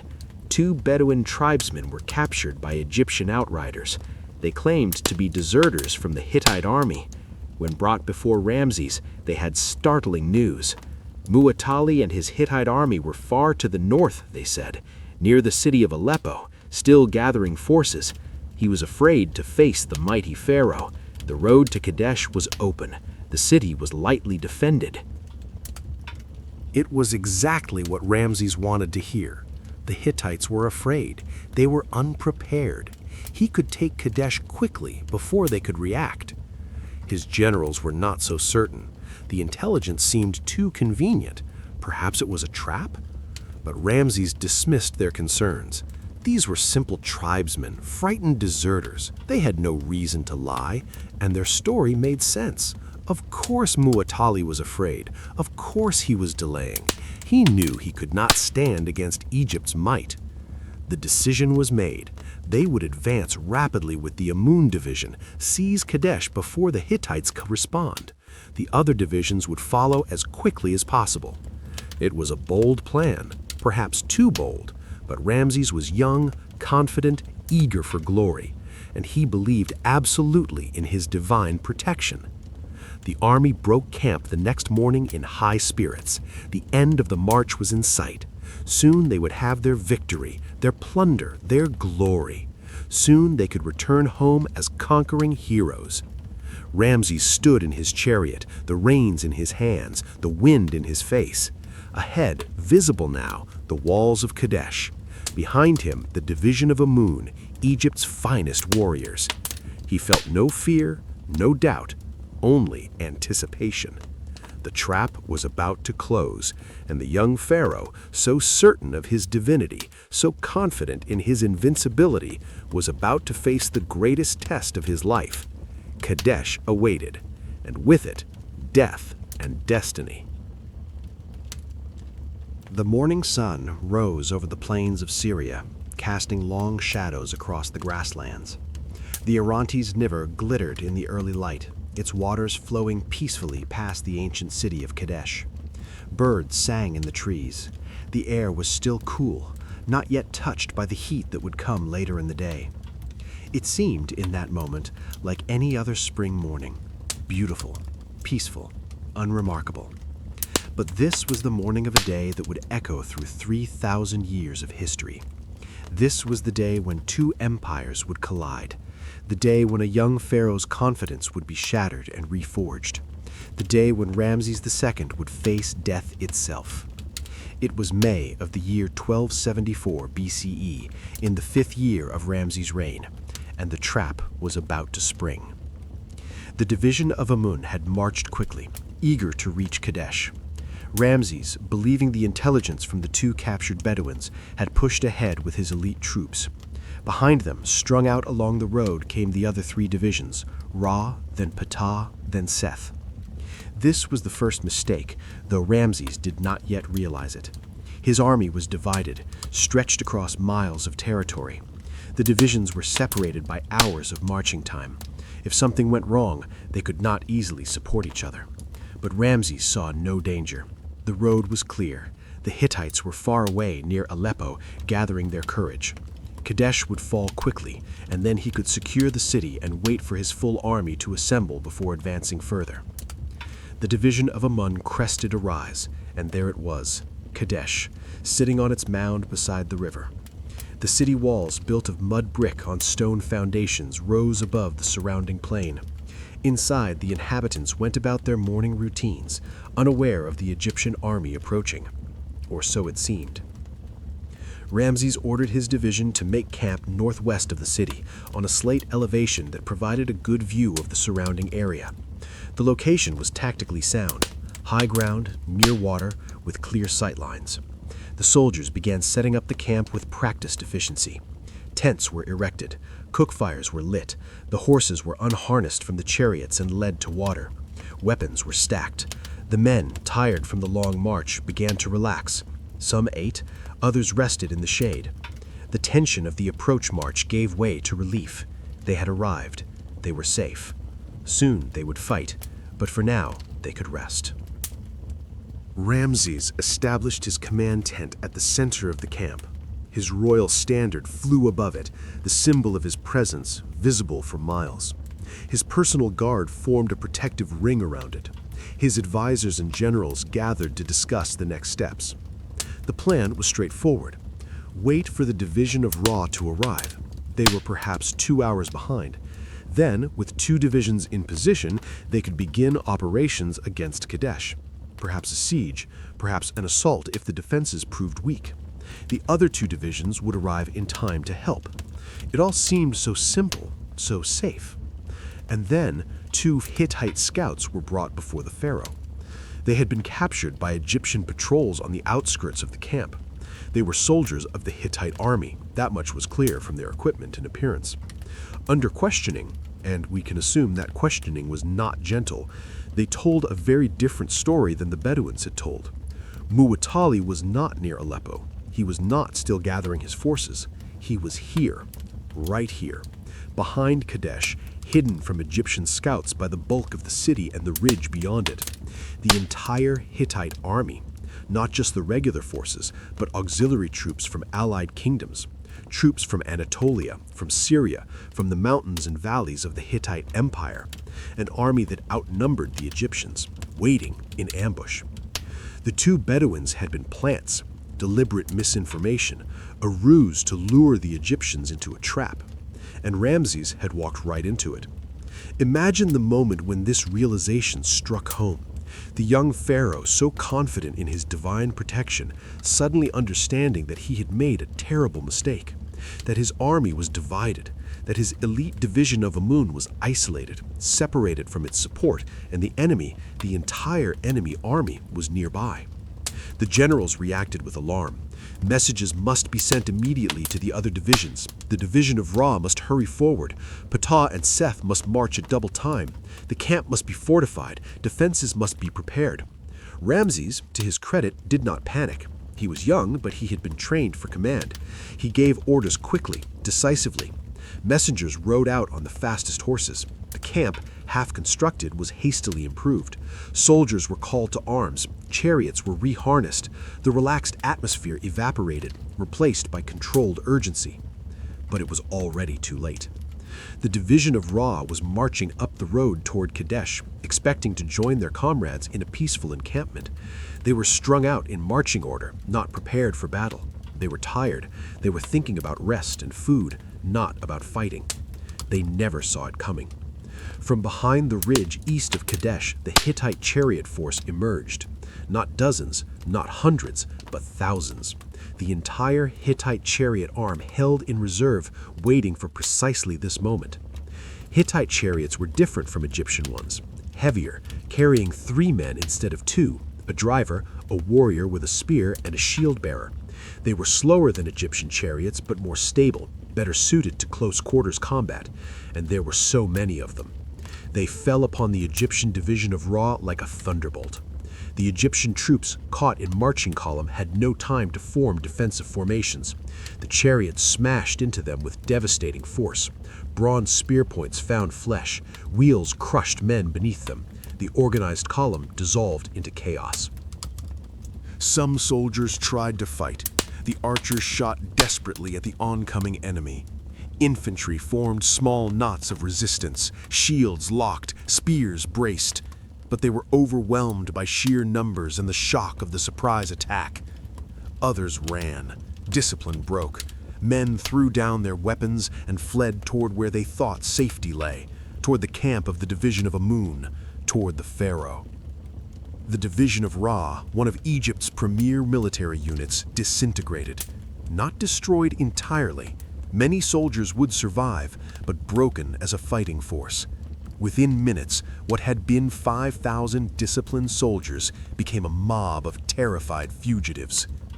And they ran straight toward Ramses' camp with the Hittite chariots in pursuit. In the camp of Amun, the soldiers heard the sounds of battle, the clash of bronze on bronze, the screams of dying men, the thunder of thousands of hooves. And then they saw the first fugitives stumbling into the camp, wild-eyed, bloodied, speaking frantically of the Hittite attack. Ramses must have felt in that moment the cold touch of fear. Real fear, perhaps for the first time in his life. Not the staged dangers of training or the controlled risks of minor skirmishes, but genuine mortal terror. His army was broken. The enemy was coming. He was isolated, outnumbered, far from reinforcement. He was 24 years old. He was Pharaoh. He was supposed to be divine, protected by the gods, invincible. And he was about to die. The camp dissolved into chaos as the fleeing soldiers of Ra crashed through it, pursued by Hittite chariots. The half-constructed defenses were useless. The enemy was already inside them, mixed with the Egyptian troops, making organized resistance nearly impossible. Hittite chariots rampaged through the camp. They cut down anyone in their path. They overran the supply wagons, the cook fires, the stacked weapons. Egyptian soldiers caught unprepared died before they could even reach their weapons. Some units managed to form up and fight. The royal guard closest to Ramses' tent maintained their discipline. They locked shields and fought desperately to protect their pharaoh. Other pockets of resistance formed around officers who kept their heads and rallied men around them. But the overall picture was one of disaster. The camp was overrun. The enemy was everywhere. The division of Amun, like the division of Ra before it, was being destroyed. And Ramses stood at the center of it all, in the eye of the storm. His personal bodyguards formed a tight circle around him. These were the best warriors in Egypt, men who had sworn to die before allowing harm to come to the pharaoh. They fought with desperate courage, knowing that if Ramses died, Egypt itself might fall into chaos. The young pharaoh could see Hittite chariots on all sides. He could hear the screams of his dying soldiers. He could smell blood and smoke and terror. Everything he had planned, everything he had prepared for, was collapsing around him. In the Egyptian reliefs that would later depict this battle, Ramses would be shown as calm, heroic, single-handedly fighting off the entire Hittite army. But in reality, in that moment, he must have been terrified. He was human, after all, despite his divine titles, and he was facing death. The Hittites pressed closer. They sensed that the Egyptian pharaoh was nearby. Capturing or killing him would end the battle instantly, would deal a blow to Egyptian power from which it might never recover. They pushed forward with renewed fury. Ramses' guard was being cut down. Men who had trained with him, who had sworn loyalty to him, died protecting him. The circle around the pharaoh grew smaller. The end seemed inevitable. Behind the ridge, Mutwali watched the battle. He had sprung his trap perfectly. The Egyptian army was broken, divided, confused. 2 divisions destroyed or scattered. The pharaoh himself was about to be captured or killed. It was everything he had planned for. Victory seemed certain, complete, devastating victory. But wars are not won by plans alone. They are won or lost in moments of crisis, when individual decisions can change the course of history. And in his moment of ultimate crisis, Ramses II made a decision that would define his entire reign. He would not run. He would not surrender. He would not accept defeat. He would fight. And in fighting, he would call upon the gods themselves to save him. The turning point was coming. But first, there would be more death, more chaos, more desperate moments when the fate of Egypt hung by a thread. The Battle of Kadesh had begun, and before it ended, it would become legend. The circle of guards around Ramses grew smaller. Bronze clashed against bronze. Men screamed and died. Hittite chariots pressed closer, their crews sensing the kill. The Egyptian camp was lost. The army was broken, and the young pharaoh stood at the center of catastrophe, facing annihilation. In that moment of absolute crisis, when death seemed certain and all human hope had fled, Ramses did what pharaohs had done for 3,000 years. He called upon the gods.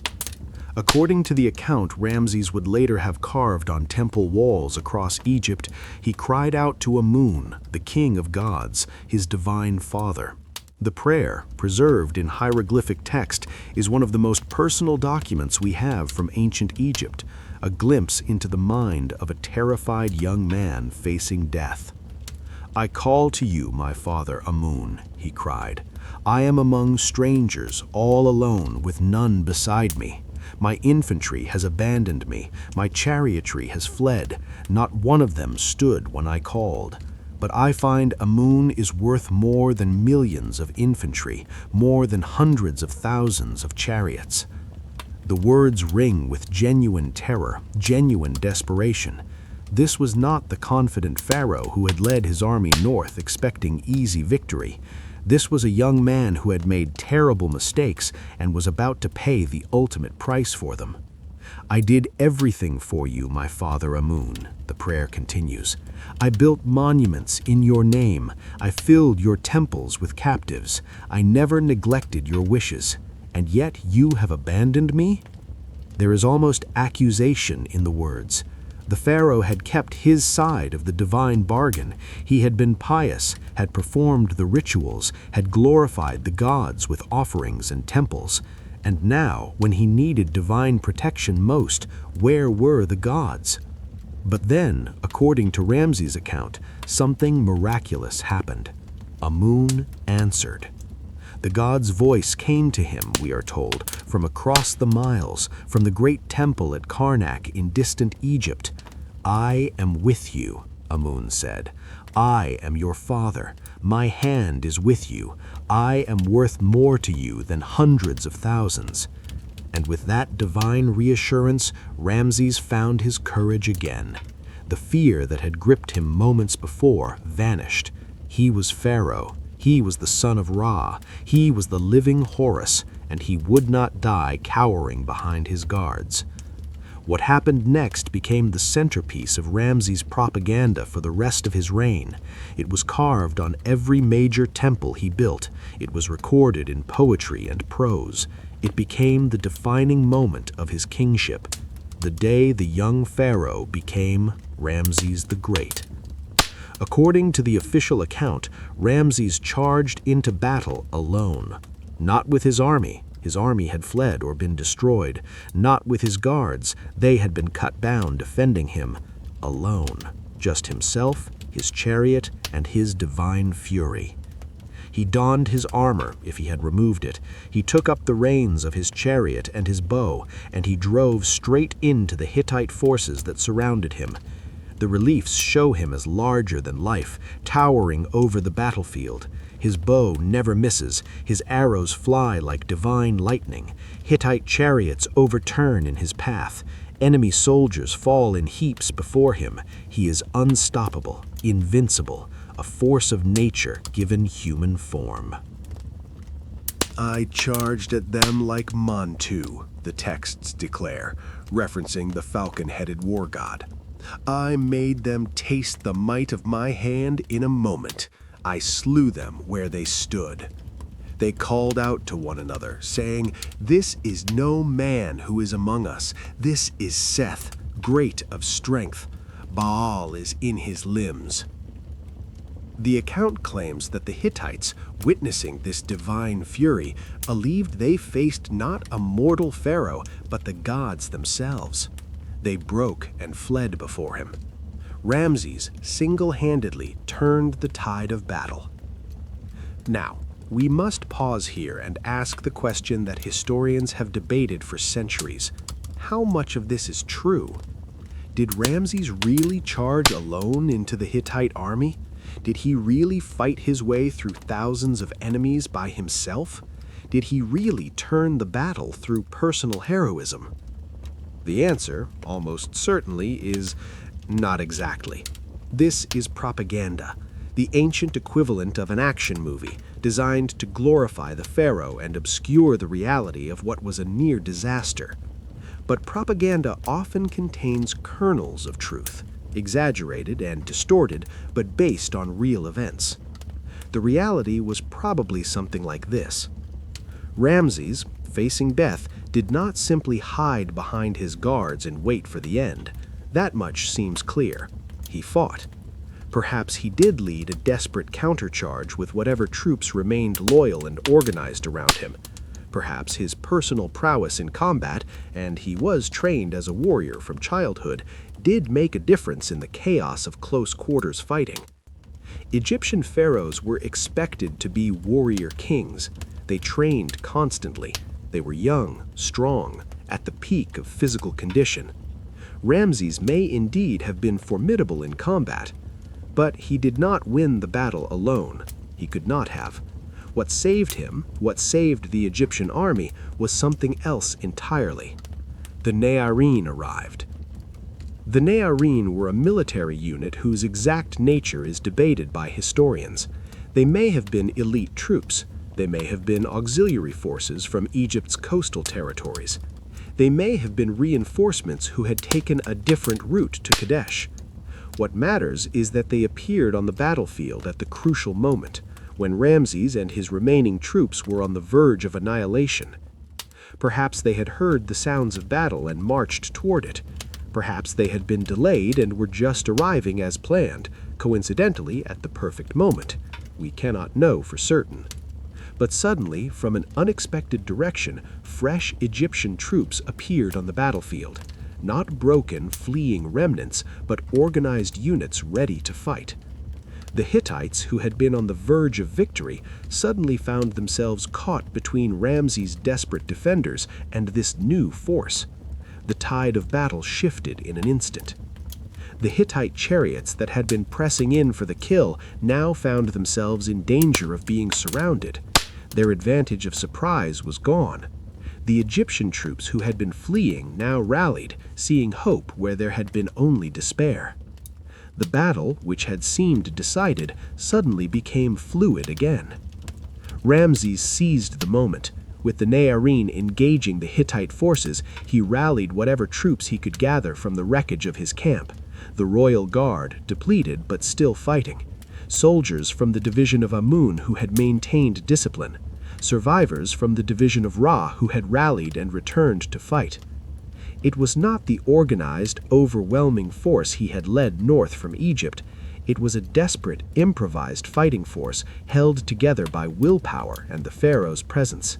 But it was enough. The Egyptian counterattack was fierce. Men who thought themselves dead minutes before fought with the fury of those given a second chance at life. The Naarine pressed forward. Ramses, visible in his golden chariot, provided a rallying point, a symbol that Egypt had not been defeated. The Hittites began to give ground. Not in a panic, not in rout, they were too professional for that, but they pulled back, fighting as they went, creating distance from the Egyptian forces. Mutawatli must have been frustrated. Victory had been in his grasp. The Egyptian pharaoh had been moments from capture or death, and now, through a combination of Egyptian luck and Hittite caution, the battle was slipping away. He still had reserves. He could commit more troops to the fight, but the element of surprise was gone. The Egyptians were rallied and fighting desperately, and Muwatalli knew that desperate men are dangerous. Moreover, the other Egyptian divisions, Ptah and Seth, were surely approaching. If the Hittites became too engaged in fighting Ramses' forces, they might find themselves trapped when the reinforcements arrived. The decision was made. The Hittite forces disengaged and withdrew toward Kadesh, falling back behind the city walls where the Egyptians could not easily pursue them. The immediate crisis was over.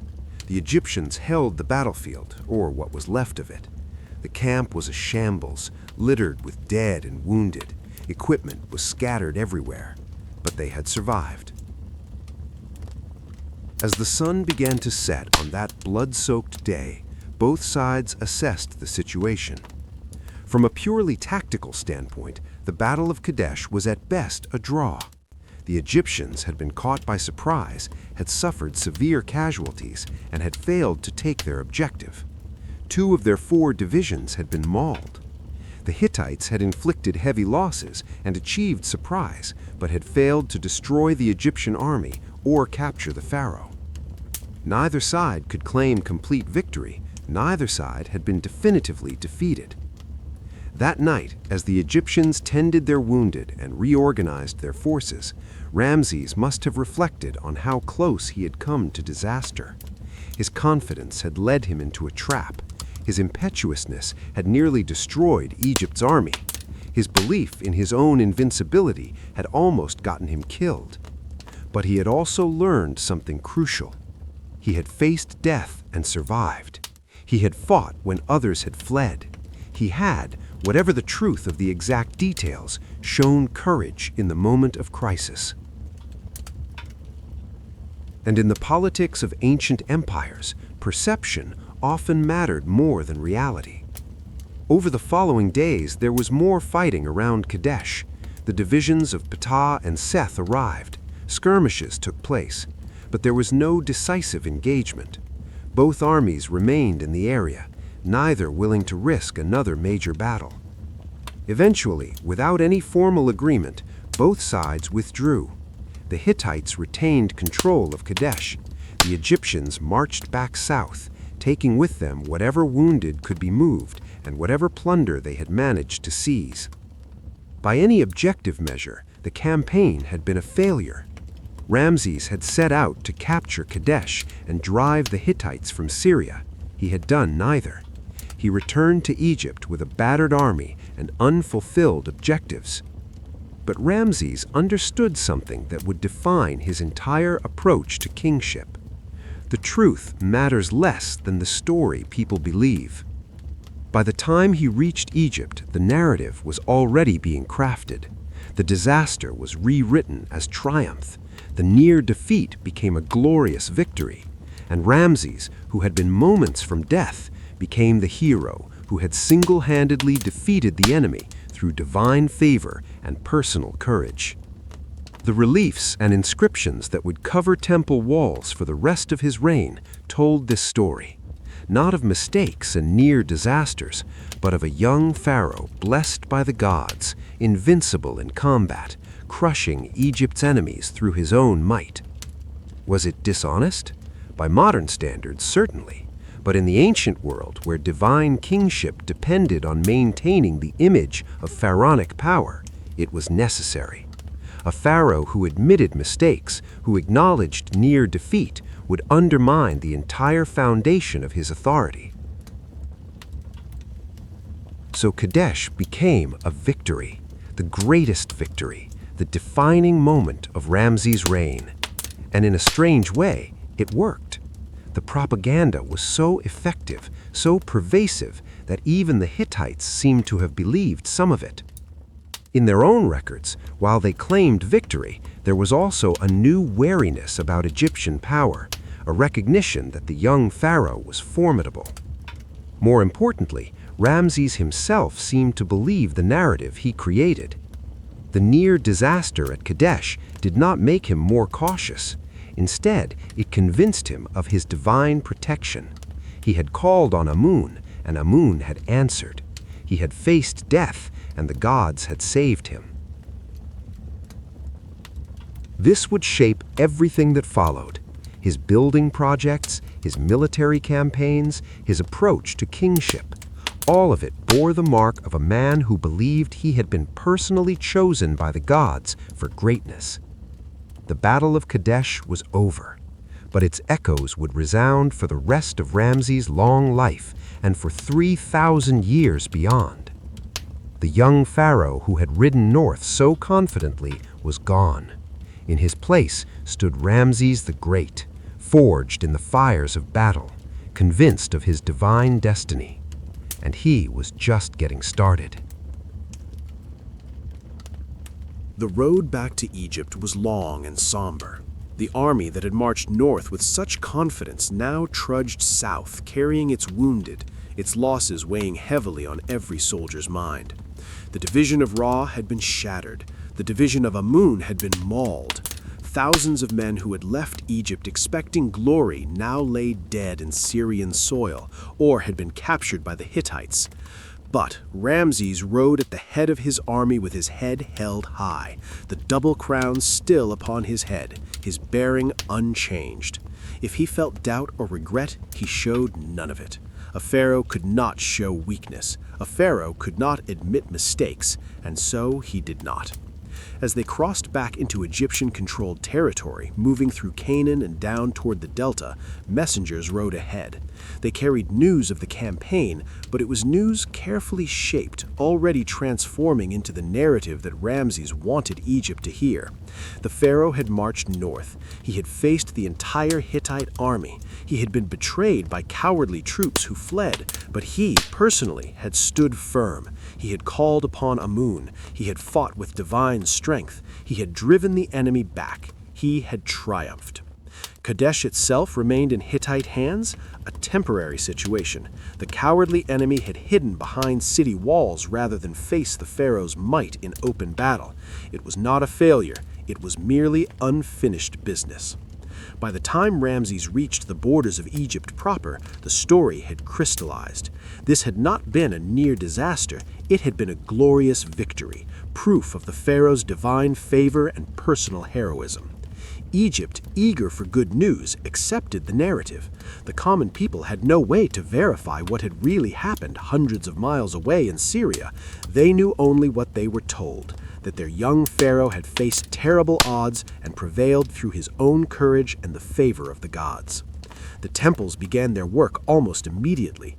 Ramses commissioned reliefs and inscriptions on a scale never before seen. At the great temple of Karnak, on the walls of the temple at Luxor, at Abydos where his father had built, everywhere the story of Kadesh was carved in stone. The reliefs were magnificent. They showed Ramses larger than life, shooting arrows from his chariot while Hittite enemies fell in heaps around him. They showed him trampling his foes, standing victorious while prisoners begged for mercy. They depicted the moment of his prayer to Amun, the divine voice answering from across the miles.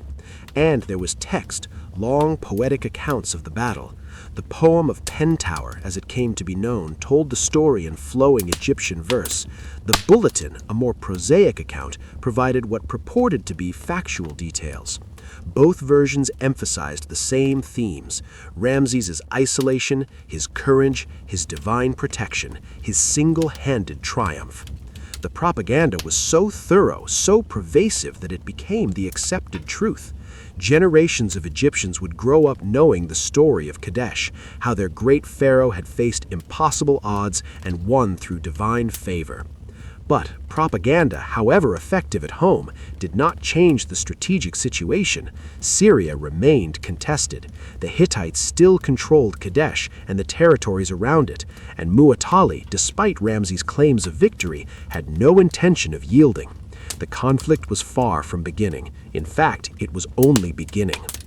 Over the next 15 years, Ramses would campaign repeatedly in Syria and Canaan.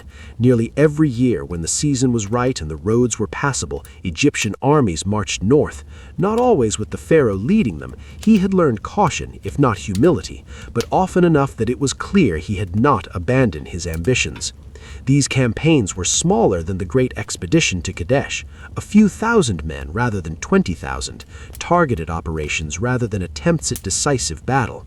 The goal was no longer to crush the Hittites in a single stroke, but to gradually expand Egyptian influence, to keep pressure on Hittite positions, to demonstrate that Egypt remained a formidable power. Egyptian forces would march into a region, reduce a rebellious city, reinstall a pro-Egyptian ruler, take hostages and tribute, and withdraw. The Hittites would respond with their own expeditions, reclaiming what the Egyptians had taken, punishing cities that had submitted to Egypt. It was grinding, exhausting warfare, not the glorious conquests that inspired poems and monuments, but the hard work of maintaining an empire. Soldiers grew old in these campaigns. Fortunes were spent on supplies and equipment, and yet, year after year, the frontier hardly moved. The cities of Syria and Canaan suffered most. They were caught between two empires, forced to submit to whichever army was currently in their territory, never certain of safety, always liable to sudden attack if they backed the wrong side. Some cities tried to play both sides, sending tribute to both Egypt and the Hittites, hoping to avoid destruction. Others chose loyalty to one power and suffered when the other's forces arrived. The ancient chronicles record city after city besieged, burned, its population enslaved or slaughtered. This was the ugly reality behind the glorious reliefs and triumphant inscriptions. War was not just heroic pharaohs and chariots, it was also burned villages and widowed women and children carried off into slavery. Ramses continued to claim victories. Every campaign was recorded as a triumph.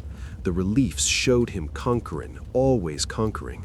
But the careful observer might note that the same cities appear in the lists of conquered territories year after year, suggesting that these conquests were temporary at best.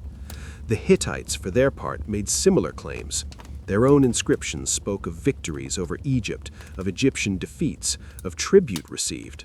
Both sides were playing the propaganda game. Both needed to show their subjects that they were winning. But privately, both Ramses and the Hittite leadership must have understood the truth. This conflict had no military solution. Neither side could achieve decisive victory. Neither side could force the other to accept terms. They were too evenly matched, too well defended in their respective heartlands. The years of war took their toll. Egypt's resources, while vast, were not infinite. The constant campaigns were expensive. The army needed to be maintained, equipped, supplied. Temples and building projects competed with military needs for funding. The administration groaned under the strain of organizing expedition after expedition. And for what? Syria was valuable, certainly. Control of trade routes brought wealth, but at what cost? How much gold and grain and Egyptian lives was it worth to control cities that might rebel the moment the army withdrew? The Hittites faced similar pressures. Their empire was vast, stretching from Anatolia through Syria. Maintaining control required constant military presence. Rebellious vassal kings had to be suppressed. And now, in addition to these internal challenges, they faced annual Egyptian incursions. Moreover, the Hittite Empire faced threats Egypt did not. To their east, Assyria was growing stronger.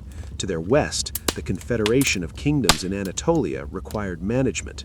The Hittites could not focus all their attention on Egypt indefinitely. Both empires were growing weary.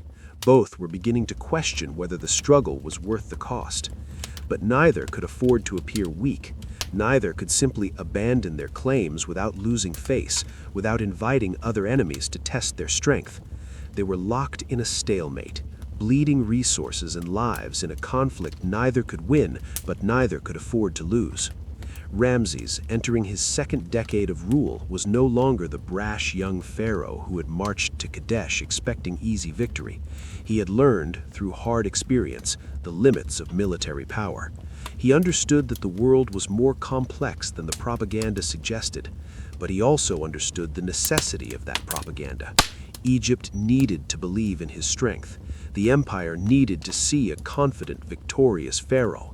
So the reliefs continued to show triumph, the inscriptions continued to proclaim glory, and Ramses continued to play the role of the invincible god-king. Meanwhile, in the Hittite capital of Hattusa, similar calculations were being made. The conflict with Egypt had lasted too long, cost too much, achieved too little. There had to be another way. And slowly, carefully, through diplomatic channels and intermediaries, the two empires began to explore the possibility of peace.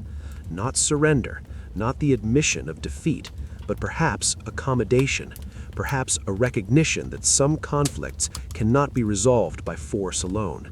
The world was changing, new threats were emerging, the old certainties were eroding, and two empires that had spent years trying to destroy each other were beginning to wonder if they might serve their interests better as partners than as enemies. But such a shift would take time. It would require careful negotiation, face-saving compromises, and a willingness to set aside the hatred and suspicion built up over years of warfare. For now, the campaigns continued, but both sides knew, though neither yet said it aloud, that they were fighting for position at the negotiating table, not for total victory. The long conflict was not over, but its character was changing. From a struggle for dominance, it was becoming a prelude to something unprecedented in the ancient world, a peace between equals. The greatest battle Ramses would win was still to come, but it would not be fought with chariots and arrows.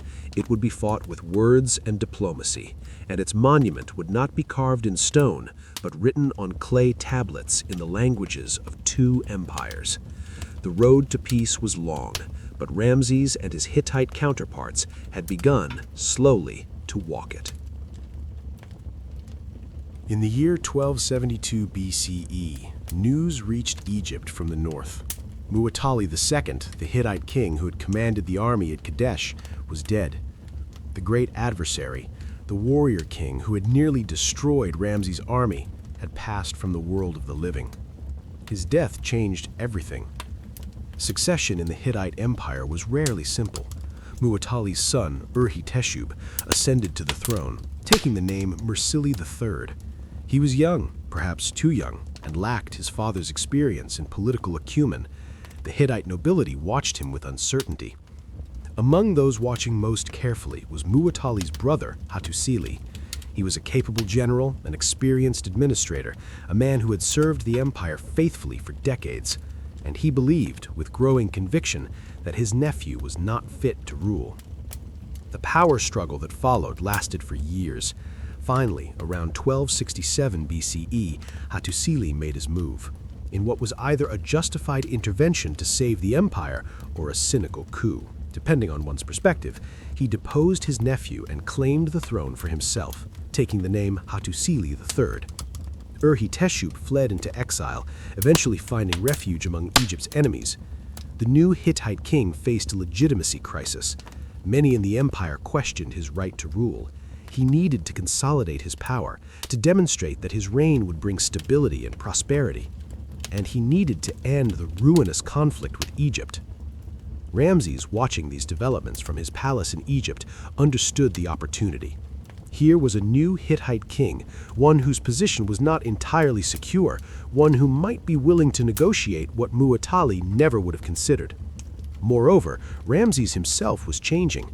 He was now in his 30s, no longer the impetuous young pharaoh who rushed to Kadesh expecting easy glory. 15 years of inconclusive warfare had taught him that some problems cannot be solved by force alone. He had built magnificent monuments. He had campaigned year after year. He had maintained Egyptians' position as a great power. But Syria remained divided, the conflict unresolved, the costs mounting. Perhaps it was time for a different approach. The diplomatic overtures began carefully, through intermediaries and official correspondence that maintained the formal dignity both sides required. Neither king could appear weak, neither could seem desperate for peace. The dance had to be choreographed with exquisite care. Letters traveled between Egypt and Hattusa. They were written in Akkadian, the diplomatic language of the age, on clay tablets that scribes would carefully prepare and seal. The tone was respectful, addressing each other as brother, the standard form for rulers of equal rank. This equality was crucial. For Egypt to negotiate with the Hittites as equals was unprecedented. Egyptian ideology held that the pharaoh was supreme, that all other rulers were inherently inferior. But Ramses had learned, through hard experience, that ideology sometimes must bow to reality. The negotiations took years. Each side had demands, red lines that could not be crossed. Territory had to be divided, spheres of influence had to be recognized, past grievances had to be set aside, or at least acknowledged. The diplomats worked through details that might seem trivial, but carried enormous symbolic weight. How would the treaty be worded? Would both sides claim victory? How would violations be addressed? What about the rebellious vassals each side harbored? And slowly, patiently, the terms took shape. In the 21st year of Ramses' reign, in the year 1259 BCE, the treaty was finalized. The Hittite version was carved on a silver tablet and sent to Egypt. The Egyptian version, similarly recorded on silver, was sent to Hattusa. Both versions were also inscribed in stone, the Hittites in their capital, the Egyptians on the walls of Karnak and the Ramesseum. It was, quite literally, a treaty written in stone and precious metal, a declaration that this peace was meant to endure. The Treaty of Kadesh, as it came to be known, was revolutionary.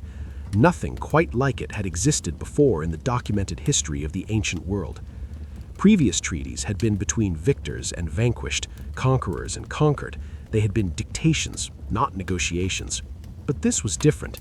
This was an agreement between equals, between two great powers who recognized that neither could destroy the other, that their mutual interest lay in peace rather than perpetual conflict.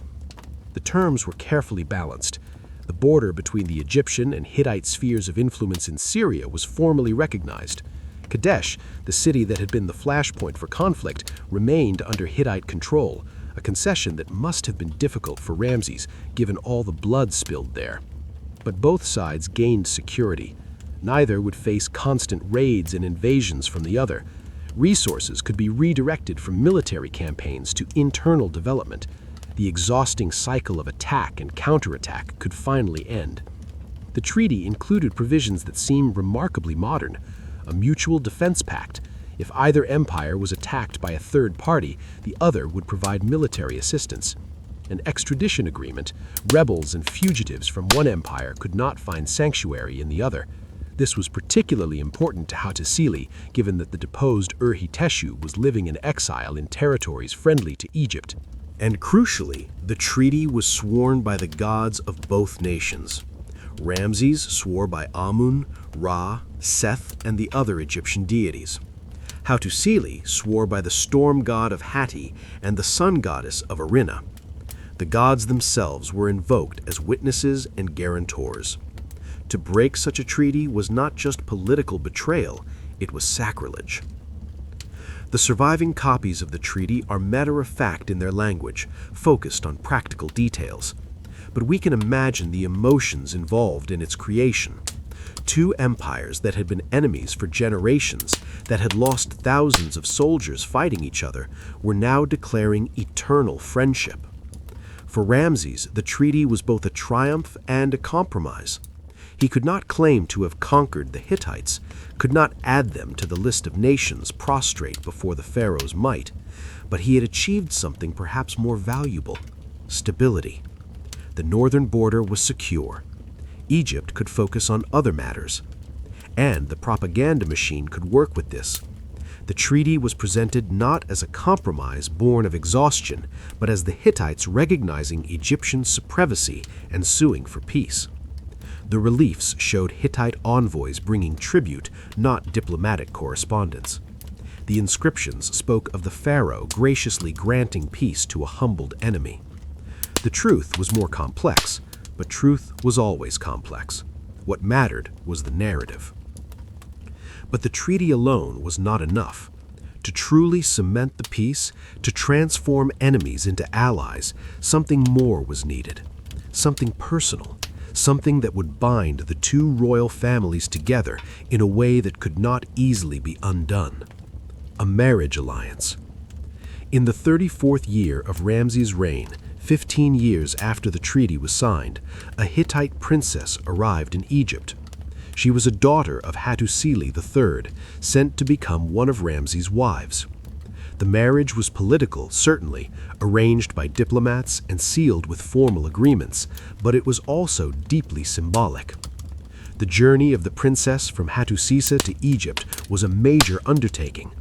She traveled with a large entourage, carrying a dowry of gold and precious goods, escorted by Hittite troops who would ensure her safety through the long miles. Ramses, ever mindful of ceremony and symbolism, went out to meet her, not at the Egyptian border, but in Canaan, in the territories that had been so long contested.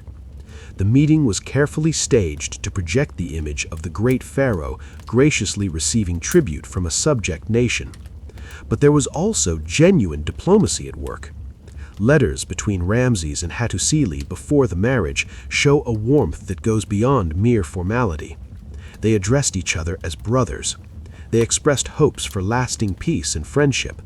Hattusili's wife, the Hittite queen Puduhepa, corresponded with Nefertari, Ramses' great royal wife, discussing the arrangements.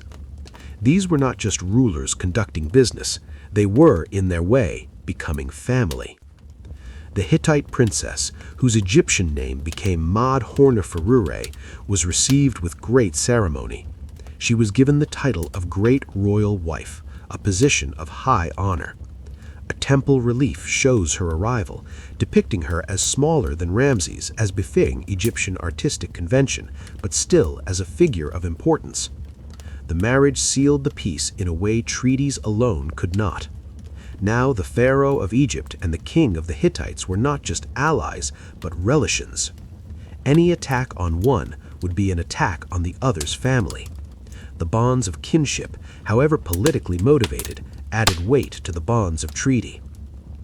In the years that followed, the peace held. Egyptian and Hittite forces did not clash. Trade increased between the empires. Cultural exchange followed. The border regions, so long ravaged by war, began to recover and prosper. It was not perfect peace. There were disputes over the interpretation of treaty terms, diplomatic tensions over various issues, moments when conflict seemed possible. But the framework held. The commitment to peace, reinforced by the marriage alliance and the mutual interests both sides recognized, proved stronger than the impulses toward conflict. Ramses, who had nearly died at Kadesh fighting the Hittites, who had spent years campaigning against them, now exchanged friendly letters with their king. He sent gifts. He inquired about Hattusili's health. When Hattusili faced internal rebellions, Ramses offered support. The transformation was remarkable, from mortal enemies to trusted allies in a single generation. The Treaty of Kadesh stands as one of the great achievements of the ancient world. It demonstrated that even in an age of divine kingship and imperial ambition, practical diplomacy could triumph. That conflicts need not be eternal, that former enemies could become partners. A copy of the treaty hangs today at the United Nations headquarters in New York, a testament to its enduring significance. The first peace treaty in recorded history, the first formal recognition that peace between equals is possible. Ramses had wanted to be remembered as a great warrior, and he was. The Battle of Kadesh, whatever its reality, became legendary. But perhaps his greatest military achievement was not a victory on the battlefield, but the wisdom to make peace when peace served Egypt's interests better than continued war. He had learned through decades of rule and countless campaigns that true strength sometimes lies not in the ability to make war, but in the judgment to know when to stop. The conflict that had defined the early years of his reign was over. Egypt was secure. The borders were stable. And Ramses, no longer a young man, but entering the prime of his life and reign, could turn his attention to other matters, to building, to family, to the long work of shaping how he would be remembered. The warrior king was becoming the builder king, and the monuments he would create would dwarf even the pyramids of old. If you could ask the ancient Egyptians what made a pharaoh great, they would not speak first of battles won or territories conquered. They would speak of monuments, of temples that touched the sky, of statues that would endure for eternity, of stone inscribed with names that death itself could not erase. This was how one became immortal, not through fleeting military victories, but through construction that would speak to future generations, that would proclaim one's glory when the living voice had long since fallen silent. And no pharaoh understood this better than Ramses II. He built on a scale that staggers the imagination. Across the length and breadth of Egypt, from the delta to deep into Nubia, his monuments rose. Temples, statues, pylons, obelisks, everywhere, in every major city, the name of Ramses was carved in stone. Some pharaohs focused their building efforts on one or two great projects. Not Ramses. He wanted to be everywhere, wanted his presence felt in every corner of his empire. He wanted future generations, thousands of years hence, to look upon his works and know that here walked a god among men. But of all his building projects, of all the temples and monuments he created, one stands above the rest. One has captured the imagination of the world like no other. One represents the absolute pinnacle of his architectural ambition and the clearest expression of his vision of divine kingship. Abu Simbel. Far to the south, deep in Nubia, beyond the traditional borders of Egypt, there is a place where the Nile flows through high sandstone cliffs. The landscape is harsh, beautiful in its desolation. The river, the source of all life, cuts through rock that has stood unchanged for millions of years. It was here, in this remote location, that Ramses chose to build what would become his most iconic monument. Not in Thebes, the traditional capital, not in Memphis, the ancient seat of power, but here, at the very edge of his empire, where few Egyptians would ever see it. Why build here? The answer reveals much about Ramses' thinking. Nubia was Egypt's gold mine, literally. The precious metal that filled Egypt's temples and adorned its pharaohs came from Nubian mines. Control of Nubia was essential to Egypt's prosperity, but it was also a region that had to be constantly reminded of Egyptian power, a territory that might rebel if it sensed weakness. A massive temple complex at Abu Simbel would serve multiple purposes. It would be a statement of dominance, look upon the works of Pharaoh and despair. It would be a religious center, providing priests and rituals in this distant region. And it would be, quite simply, the most spectacular monument Egypt had ever created. The planning began perhaps in the early decades of Ramses' reign, though construction would take years. The concept was audacious, not simply to build a temple, but to carve one directly into the living rock of the cliff face. Imagine standing before that cliff, seeing it as the ancient architects first saw it, a wall of sandstone rising sheer from the desert, and imagining in that blank rock face a temple of unprecedented scale and grandeur. The work was staggering. Thousands of laborers working in the harsh Nubian heat, chipping away at solid rock. Not slaves, as popular imagination often assumes. Egypt's great monuments were built by paid workers, skilled craftsmen who took pride in their work, and peasants fulfilling their labor obligations during the months when the Nile's flood made farming impossible. The facade of the great temple was designed to inspire awe and terror in equal measure. 4 colossal statues of Ramses, each one carved from the living rock, each one over 60 feet tall, would sit enthroned at the entrance. They would gaze out over the Nile, eternal sentinels proclaiming the pharaoh's power. 60 feet. To stand before one of these statues is to feel the insignificance of human scale. They were designed to make anyone who approach feel small, to remind them of the vast gulf between mortal humans and the divine pharaoh. The faces of the statues show Ramses as idealized but recognizable. That distinctive profile, the aquiline nose, the firm jaw, the serene expression of divine authority. The Nemes headdress frames each face. The double crown sits upon each head. The bodies show the pharaoh in the prime of life, muscular and powerful, the very image of strength made eternal. At the feet of these giants, smaller statues represent members of the royal family. Nefertari, his beloved queen, his children. They are dwarfed by the pharaoh's statues, as was proper in Egyptian artistic convention. The king was supreme. All others, even those he loved, were lesser. But the facade was only the beginning. Beyond those massive statues, carved into the cliff, stretched a temple that penetrated more than 200 feet into the living rock. The entrance hall was supported by 8 massive pillars, each one carved as an Osiris figure, the god of the dead and resurrection, but with Ramses' face. Here was the pharaoh as Osiris, as the eternal king who would rule even in death. The symbolism was clear and powerful. The walls of the temple were covered with reliefs, scenes from Ramses' reign, particularly the Battle of Kadesh. Here it was again, that defining moment, carved for eternity. Ramses in his chariot, larger than life, routing the Hittite enemy. The propaganda that had been disseminated throughout Egypt was now set in stone in the remotest corner of the empire. But beyond the battle scenes were religious images. Ramses making offerings to the gods blessing the pharaoh, the eternal dance between the divine and the royal, the pharaoh as the bridge between heaven and earth. The temple penetrated deeper into the rock through successive halls, each one more sacred than the last, until finally reaching the sanctuary, the Holy of Holies, the innermost chamber where the gods themselves resided. And here, carved into the back wall of the sanctuary, sat 4 statues. The gods Ptah, Amun-Ra, and Ra-Horakhti, and Ramses himself.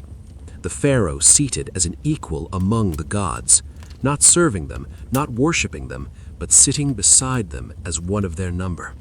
This was the ultimate expression of divine kingship. Ramesses had transcended mortality to join the eternal gods in their sacred space. But the temple had one more wonder, one final touch of genius that elevates it from merely impressive to truly extraordinary.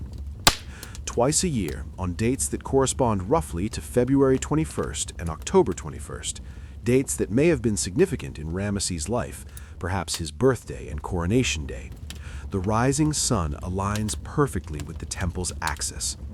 As dawn breaks, sunlight penetrates the entire length of the temple, traveling down the long corridor, through the halls, all the way to the sanctuary. For a few precious minutes, the light illuminates 3 of the 4 statues in the sanctuary, Amun-Ra, Ra-Horakhti, and Ramesses himself. Only Ptah, the god of darkness, remains in shadow, as is appropriate to his nature. This solar alignment was not accidental. It required precise calculations, careful orientation of the entire temple. The architects and priests who designed Abu Simbel had to understand astronomy, mathematics, engineering. They had to plan years in advance to ensure that the temple would be aligned perfectly for this miracle to occur. And it worked. 3,000 years later, it still works. Twice a year, the sun still illuminates the sanctuary, still touches the face of Ramesses with golden light, still proclaims the divine favor that he believed surrounded him. This is engineering as magic, architecture as theology, a temple that is also a sophisticated astronomical instrument designed to demonstrate the connection between the pharaoh and the cosmos itself. But Ramesses built not one temple at Abu Simbel, but 2. Just north of the Great Temple, carved into the same cliff, stands a smaller temple.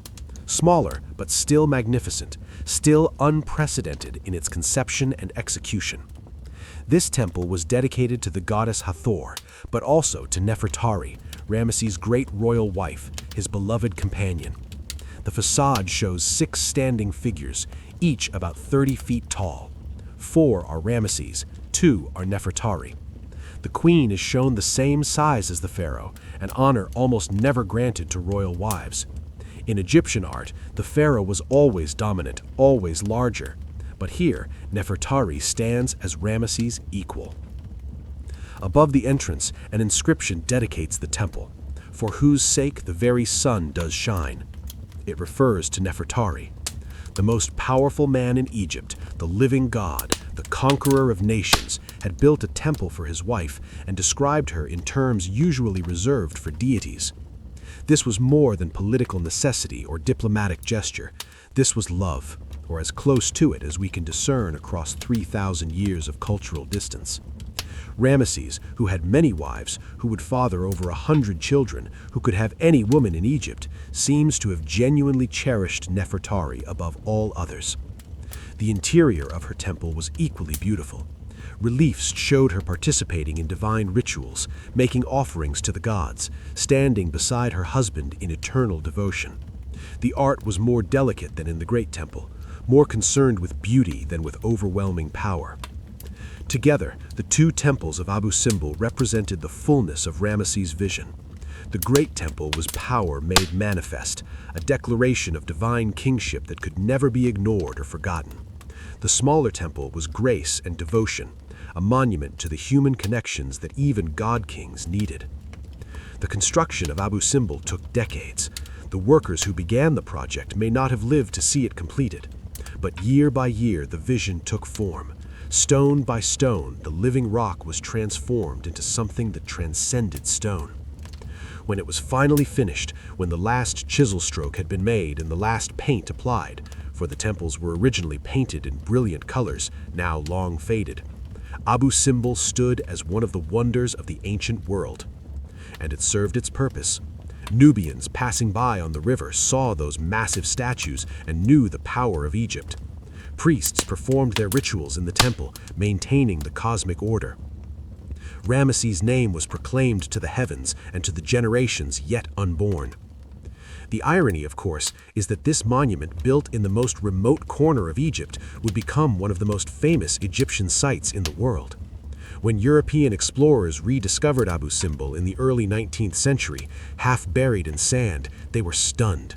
Nothing in their experience had prepared them for the scale and ambition of what Ramesses had created. And in the 20th century, when the construction of the Aswan High Dam threatened to flood Abu Simbel forever beneath the waters of Lake Nasser, the world came together to save it. The entire temple complex was cut into blocks and moved to higher ground, reassembled with painstaking care. Even the solar alignment was preserved, off by just 1 day from its original timing. That the world would spend millions of dollars to save Ramesses' monument, that engineers would undertake one of the most complex archaeological projects ever attempted, this would have pleased the pharaoh immensely. It meant his immortality was secure. His name would not be forgotten. Abu Simbel was not Ramesses' only building project, far from it, but it was perhaps his masterpiece, the clearest expression of his vision and ambition. A temple carved from living rock, statues that dwarf all who approach, an astronomical alignment that speaks of divine favor, a monument to power and to love, to the gods and to the pharaoh who claimed equality with them. This was what Ramesses wanted to leave behind. Not just records of battles fought and territories conquered, but something that would endure, that would speak across the centuries, that would make his name eternal. And in this, at least, he succeeded beyond even his grandest dreams. Abu Simbel was remote, spectacular, carved into a distant cliff where few Egyptians would ever see it. But Ramses also needed monuments closer to home, in the heart of Egypt, where his subjects could witness his glory every day. The most important of these was his mortuary temple on the west bank of the Nile at Thebes, directly across from the great temple complex at Karnak. This would be the place where his cult would be maintained after death, where priests would make offerings to his spirit for eternity, where his name would be spoken in rituals that ensured his continued existence in the afterlife. We call it the Ramesseum today. In Ramses' time, it was known by a much grander name, the House of Millions of Years of User-Mot-Ra united with Thebes. The very name proclaimed his ambition, not a house of years, but of millions of years, eternity made manifest in stone. The Ramesseum was vast. The entire complex covered more than 40 acres of prime land on the West Bank, that sacred ground where pharaohs had built their mortuary temples for centuries. Here, the desert met the cultivation. The realm of the dead touched the world of the living. The approach to the temple was designed to overwhelm. Two massive pylons, those great sloping gateway towers that were the signature of Egyptian temple architecture, formed the entrance. They were covered with reliefs showing Ramses' victories, particularly Kadesh. Again and again, that battle. On every major monument, the story was retold, the propaganda reinforced. But it was in the first courtyard that the true ambition of the Ramesseum became clear. Here stood what may have been the largest statue ever carved in ancient Egypt, a seated colossus of Ramses in granite that, when complete, would have stood over 50 feet tall and weighed over 1,000 tons. 1,000 tons. The logistics of quarrying such a stone, transporting it hundreds of miles from the granite quarries at Aswan, and then erecting it were staggering. This was engineering at the very limits of ancient technology. The statue was broken now, fallen and shattered, lying in pieces in the courtyard. The great poet Shelley, seeing the ruins in the 19th century, was inspired to write his famous poem Ozymandias, a meditation on the futility of hubris and the inevitable decay of even the mightiest works. "Look on my works, ye mighty, and despair," the poem imagines the statue proclaiming, and then notes that nothing remains but broken stone and empty desert. But in Ramses' time, this colossus stood intact. Visitors approaching the temple would have seen it from far away, this massive figure dominating the landscape. As they drew closer, they would have felt their own insignificance, would have understood viscerally the gulf between themselves and the divine king. Beyond the courtyards, the temple proper stretched back, a great hypostyle hall with 48 columns, sanctuaries, storage rooms, workshops. This was not just a temple, but a complex economic and religious institution. Priests lived and worked here, offerings were prepared and presented, rituals were performed daily. The walls were covered with reliefs and inscriptions, battle scenes, of course, but also religious ceremonies, processions of gods, the pharaoh making offerings, and everywhere, Ramses' names and titles repeated endlessly, carved deep so they could never be erased. The complex included massive storage magazines, long vaulted chambers where grain and other supplies were kept. The mortuary temple was supposed to be self-sustaining, supported by estates and donations that would provide for the priests and offerings in perpetuity. This was how eternity worked in ancient Egypt. Your body was preserved through mummification. Your tomb was filled with everything you would need in the afterlife. And your mortuary temple ensured that your name would be remembered, that offerings would be made to sustain your spirit, that you would never truly die. But the Ramesseum was not Ramses' only major project in the Theban area. He expanded and modified the great temple of Luxor, adding a new courtyard, a massive pylon, and two enormous obelisks flanking the entrance. Those obelisks were technical marvels. Carved from single pieces of granite, each one was over 80 feet tall and weighed hundreds of tons. They were covered with inscriptions praising Ramses and the gods. One still stands at Luxor, a landmark visible from across the modern city. The other was given to France in the 19th century and now stands in the Place de la Concorde in Paris. Ramses' name proclaimed in a city that would not exist for 3,000 years. At Karnak, the vast temple complex dedicated to Amun, Ramses added his own contributions. A new courtyard, more obelisks, statues of himself in various poses, standing, seated, making offerings. He could not allow any space in this holiest of Egyptian temples to lack his presence. But Ramses' building program was not limited to temples. He also built a new capital city. P. Ramses, House of Ramses, was constructed in the eastern delta, closer to the borders with Asia than the traditional capitals of Memphis and Thebes. The location was strategic, allowing the pharaoh to respond more quickly to threats from the northeast. The city was magnificent. Ramses spared no expense. Great temples dedicated to Amun, Ra, and Ptah dominated the urban landscape, a massive palace for the pharaoh with gardens and pools. Military barracks and arsenals, for this was as much a military headquarters as a capital. Residential quarters for nobles and officials, markets and workshops. The city was designed on a grand scale, with broad avenues and monumental architecture. Visitors approaching would have seen temple pylons rising above the palm trees, would have heard the bustle of a great metropolis, would have been overwhelmed by the wealth and power on display. Ramses became the seat of government for the later years of Ramses' reign. From here, he administered his empire, received foreign envoys, planned campaigns and building projects. The city was meant to be eternal, the capital of Egypt forever. Ironically, geography had other plans. The branches of the Nile shifted over the centuries. The site became less accessible. Later pharaohs moved the capital elsewhere. Eventually, Ramses was abandoned, its stones carried away to build other cities. Today, almost nothing remains above ground. The great capital Ramses built to immortalize his name is mostly forgotten, buried beneath delta farmland. But even with all this new construction, Ramses was not satisfied. He also engaged in what might charitably be called renovation and less charitably called usurpation. Throughout Egypt, he found monuments built by earlier pharaohs, temples, statues, obelisks, and he added his own name to them.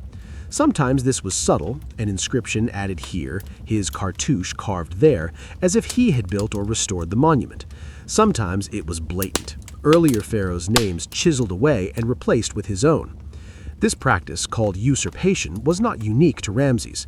Many pharaohs did it, but Ramses did it on a scale that was unprecedented. Monuments from the Old Kingdom, from the Middle Kingdom, from the early New Kingdom, all bore his mark by the time he was done. He was particularly fond of usurping monuments of the great conqueror pharaohs who had come before him, Thutmose III, who had extended Egyptian power deep into Syria, Amenhotep III, who had ruled in splendor and built magnificent temples. Their statues became his statues. Their achievements became his achievements. Modern Egyptologists can sometimes detect these usurpations. The style of carving doesn't quite match Ramses' era. The proportions seem off. Analysis reveals that names were recarved. But ancient visitors would have seen only Ramses' name and assumed the monument was his. This was not mere vandalism or egotism, though those elements were certainly present. It was a systematic campaign to dominate the visual and monumental landscape of Egypt. Everywhere an Egyptian looked, whatever temple they visited, whichever statue they passed, Ramses would be there. The effect was overwhelming. By the later years of his reign, it would have been almost impossible to travel through Egypt without constantly encountering his name, his image, his proclamations of glory. This was propaganda on a scale the ancient world had never seen. Every monument was a sermon. Every inscription was a declaration of divine power. Every statue was a reminder that Ramses was not just pharaoh, but God. And it worked. The sheer omnipresence of his monuments created an impression of power that transcended reality. Future generations of Egyptians, seeing his name everywhere, assumed he must have been the greatest pharaoh who ever lived.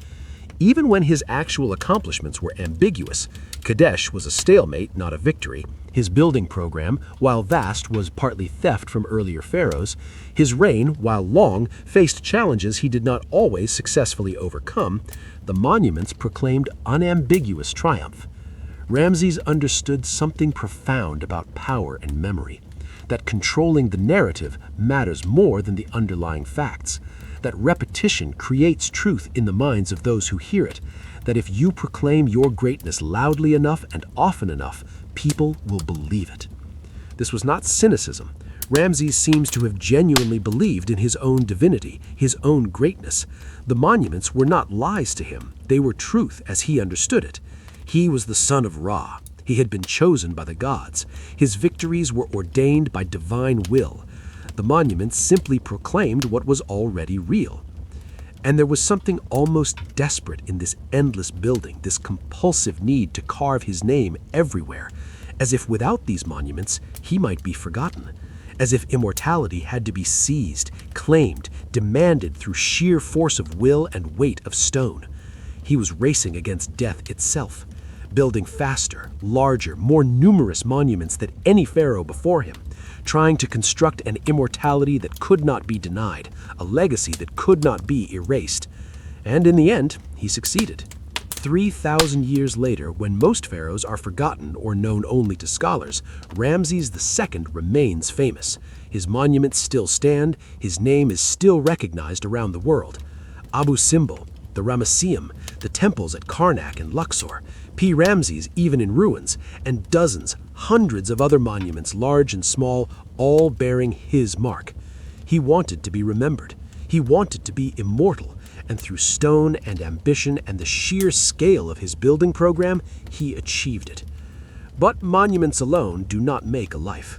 Behind the grand statues and soaring temple walls, there was a man, a husband, a father, a human being with loves and losses, joys and sorrows. And it is to that human side of Ramses that we must now turn. Among all the monuments Ramses built, among all the statues and temples and inscriptions proclaiming his glory, there is one that stands apart. Not because of its size or grandeur, but because of what it reveals about the man behind the divine mask.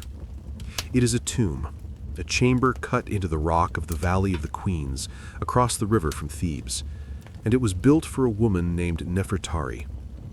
In ancient Egypt, where royal marriages were often political arrangements, where pharaohs took multiple wives to cement alliances and ensure succession, Nefertari held a position that was unique. She was not merely a wife, she was the great royal wife, the queen consort, the woman who stood beside Ramses in the most important ceremonies and rituals. But she was more than that. She was, by all evidence we can glean across 3,000 years, the love of his life. We know frustratingly little about Nefertari's origins. She came from a noble family, that much is certain. Her titles suggest she may have had royal blood, perhaps descended from the previous dynasty. She was educated, literate, versed in the diplomatic and religious protocols that would be essential for a queen. But what captured Ramses' heart was not recorded in any official inscription. We cannot know if it was her beauty, her intelligence, her grace, or some ineffable quality that drew him to her. We know only that their marriage, which may have taken place when he was still co-regent with his father, endured and deepened over the decades. Her name meant beautiful companion, and she seems to have lived up to it in every way. In the reliefs and statues, she appears as a woman of striking elegance, tall, slender, with delicate features. But it was not physical beauty alone that made her special. Nefertari was Ramses' partner in a way few royal wives ever were. She appeared beside him in temple reliefs more frequently than any other of his wives. She participated in important religious ceremonies, performing rituals that were usually reserved for the pharaoh himself. She corresponded with foreign rulers, conducting diplomacy in her own name. When the peace treaty with the Hittites was being negotiated, Nefertari exchanged letters with Putuhepa, the Hittite queen. The correspondence was formal, certainly, filled with the diplomatic courtesies of the age, but it was also warm, discussing the arrangements for the marriage alliance between the royal families, expressing hopes for lasting peace. This was unusual. Egyptian queens were powerful within the palace, but they rarely engaged directly in foreign policy. That Ramses allowed Nefertari this role, that he trusted her with such important matters, speaks to the respect and affection he held for her. She bore him children, at least 4 sons and 2 daughters that we know of. In an age of high infant mortality, not all of them survived to adulthood, but those who did were raised with the expectation that they might one day rule, that they were the future of the dynasty. Ramses showered her with honors. At Abu Simbel, he built a temple for her, showing her the same size as himself in the facade statues, an honor almost never granted to queens. The inscription there called her the one for whom the sun shines. Think about that phrase for a moment. In Egypt, the sun was Ra himself, the king of gods. the source of all life and light. To say that the sun shone for Nefertari was to elevate her almost to divine status, to suggest that the cosmos itself existed for her benefit. In temple scenes, she was shown wearing the crown of Hathor, the goddess of love and beauty, music and joy. She was depicted making offerings to the gods alongside Ramses, not behind him or below him, but as his equal in the sacred rituals. This was love, or the closest thing to it that we can recognize across the vast cultural and temporal distance. Ramses, who could have any woman in Egypt, who did indeed take many other wives, seems to have cherished Nefertari above all others. But love, in the end, cannot hold back death. Sometime around 1255 BCE, in approximately the 25th year of Ramesses' reign, Nefertari died. We do not know the cause, perhaps childbirth, which claimed so many ancient women, perhaps illness, perhaps simply the accumulated toll of decades of life in an age when 50 years was considered a long life. She may have been in her 40s or early 50s, still young by our standards, but not by ancient ones. For Ramesses, who had faced death in battle, who had ruled an empire, who proclaimed himself a god, the death of his beloved wife must have been a devastating blow. He gave her a burial worthy of a queen. In the Valley of the Queens, that sacred necropolis where the royal women were laid to rest, a tomb was cut into the rock. But this was no ordinary tomb. This was a masterpiece, one of the most beautiful burial chambers ever created in ancient Egypt. The tomb of Nefertari is relatively small by royal standards, just a few chambers descending into the rock. But what it lacks in size, it more than makes up for in beauty. The walls are covered with paintings of extraordinary delicacy and color. Even today, after more than 3,000 years, the pigments remain vibrant, blues and golds and reds that seem to glow in the dim light. The paintings show Nefertari's journey through the afterlife. She appears again and again, dressed in the finest linen, wearing the crown of a queen. She is shown playing the board game Senet, which had symbolic meaning related to the journey of the soul. She is depicted making offerings to the gods, who greet her with favor. The gods themselves are there. Osiris, lord of the dead, receives her into his realm. Hathor, in the form of a sacred cow, protects her. Anubis, a jackal-headed guardian of the necropolis, guides her through the dangers of the underworld. And throughout the tomb, hieroglyphic texts from the Book of the Dead provide the spells and incantations she would need to navigate the afterlife successfully, to pass the judgment of Osiris, to be reborn into eternal life. The artistry is breathtaking. The figures are rendered with a grace and attention to detail that surpasses most royal tombs. The colors are perfectly balanced. Every detail, from the pleats in Nefertari's linen dress to the individual feathers on the wings of protective goddesses, is executed with loving care. This was more than just a burial chamber. This was Ramesses' final gift to his beloved wife, a place of beauty where her spirit could rest, where she would be surrounded by images of divine protection and eternal life. When Nefertari was laid to rest in this tomb, when the final rituals were performed and the entrance sealed, Ramesses must have felt the weight of mortality in a way he never had before. He was divine, yes, but those he loved were mortal. Death could take them, and all his power, all his monuments, all his armies could not prevent it. After Nefertari's death, Ramesses never remarried a great royal wife with the same prominence. He took other wives, certainly. His daughter, Bintanath, was elevated to the position of great royal wife, following the Egyptian custom of royal incest that was meant to keep the divine bloodline pure. Later, the Hittite princess, Mator Neferrer, would also bear this title. but none of them held the place in his heart or his reign that Nefertari had. None appeared in temple reliefs with the same frequency or prominence. None received the same honors and declarations of affection. In the inscriptions from after her death, when Ramesses mentioned Nefertari, there was a note of genuine sorrow beneath the formal language. The one for whom the sun shines, he had called her, and perhaps in some small way the sun shone less brightly for him after she was gone. Ramesses would live for another 40 years after Nefertari's death. He would marry again, father more children, build more monuments, campaign more wars.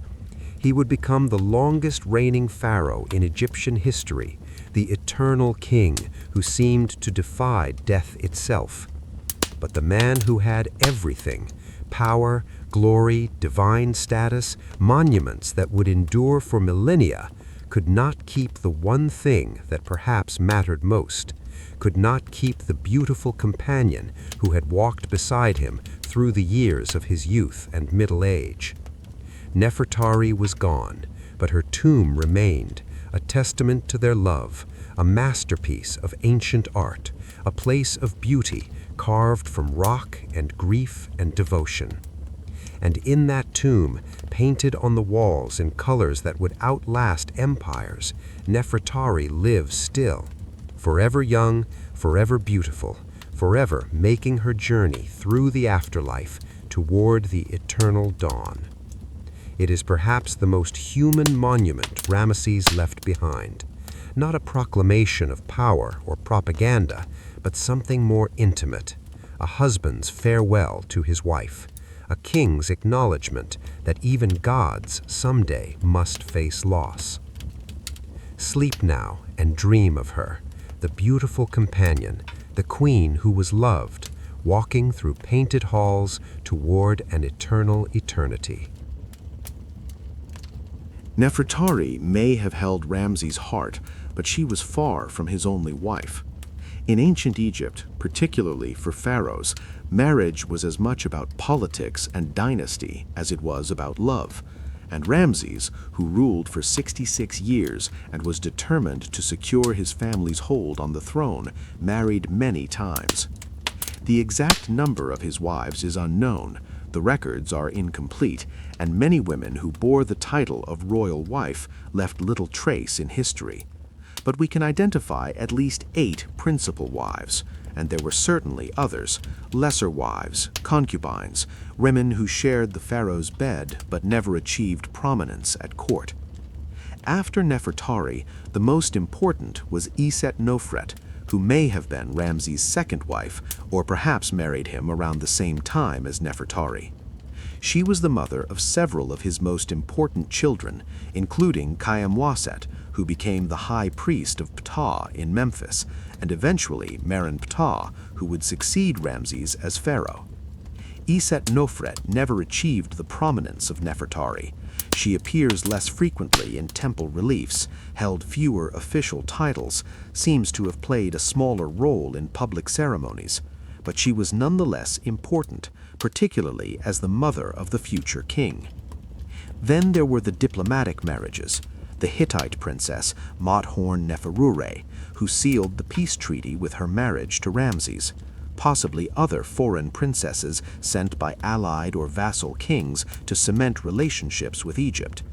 These marriages were political transactions, ways of binding kingdoms together through family ties. But some of Ramses' marriages were unusual, even by ancient Egyptian standards. He married at least 3 of his own daughters. To modern sensibilities, this is shocking, perhaps incomprehensible.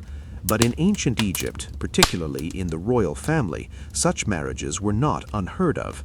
The pharaonic bloodline was considered divine. To keep it pure, to concentrate the sacred power within the royal family, marriages between close relatives were not just permitted, but sometimes encouraged. Bintanoth was one of Ramses' daughters, probably by Nofret. At some point, she was elevated to the position of great royal wife, effectively replacing Nefertari after her death. She bore Ramses at least one child, making her both his daughter and the mother of his child. Meritamen, another daughter, also became a great royal wife, and there was Nefertari, who held the same title and role. We cannot know what these women thought of their situation, whether they had any choice in the matter, whether they viewed these marriages as honor or burden. The ancient sources are silent on such personal matters, concerned only with titles and official roles. What we can say is that these marriages served a purpose within Egyptian royal ideology. The pharaoh was a god. His children carried divine blood. By marrying them, he kept that divinity concentrated, undiluted by too much mortal blood. It was also, perhaps, a way of managing succession. By elevating his daughters to positions of power, Ramses ensured that whoever eventually succeeded him would have strong ties to the royal women, would have their support and legitimacy. And then there were the children, so many children. The exact number is unknown and probably unknowable. Ancient sources credited Ramses with over 100 children, perhaps as many as 150 or even 200, though such numbers strain credibility. What is certain is that he fathered many sons and many daughters over his long reign.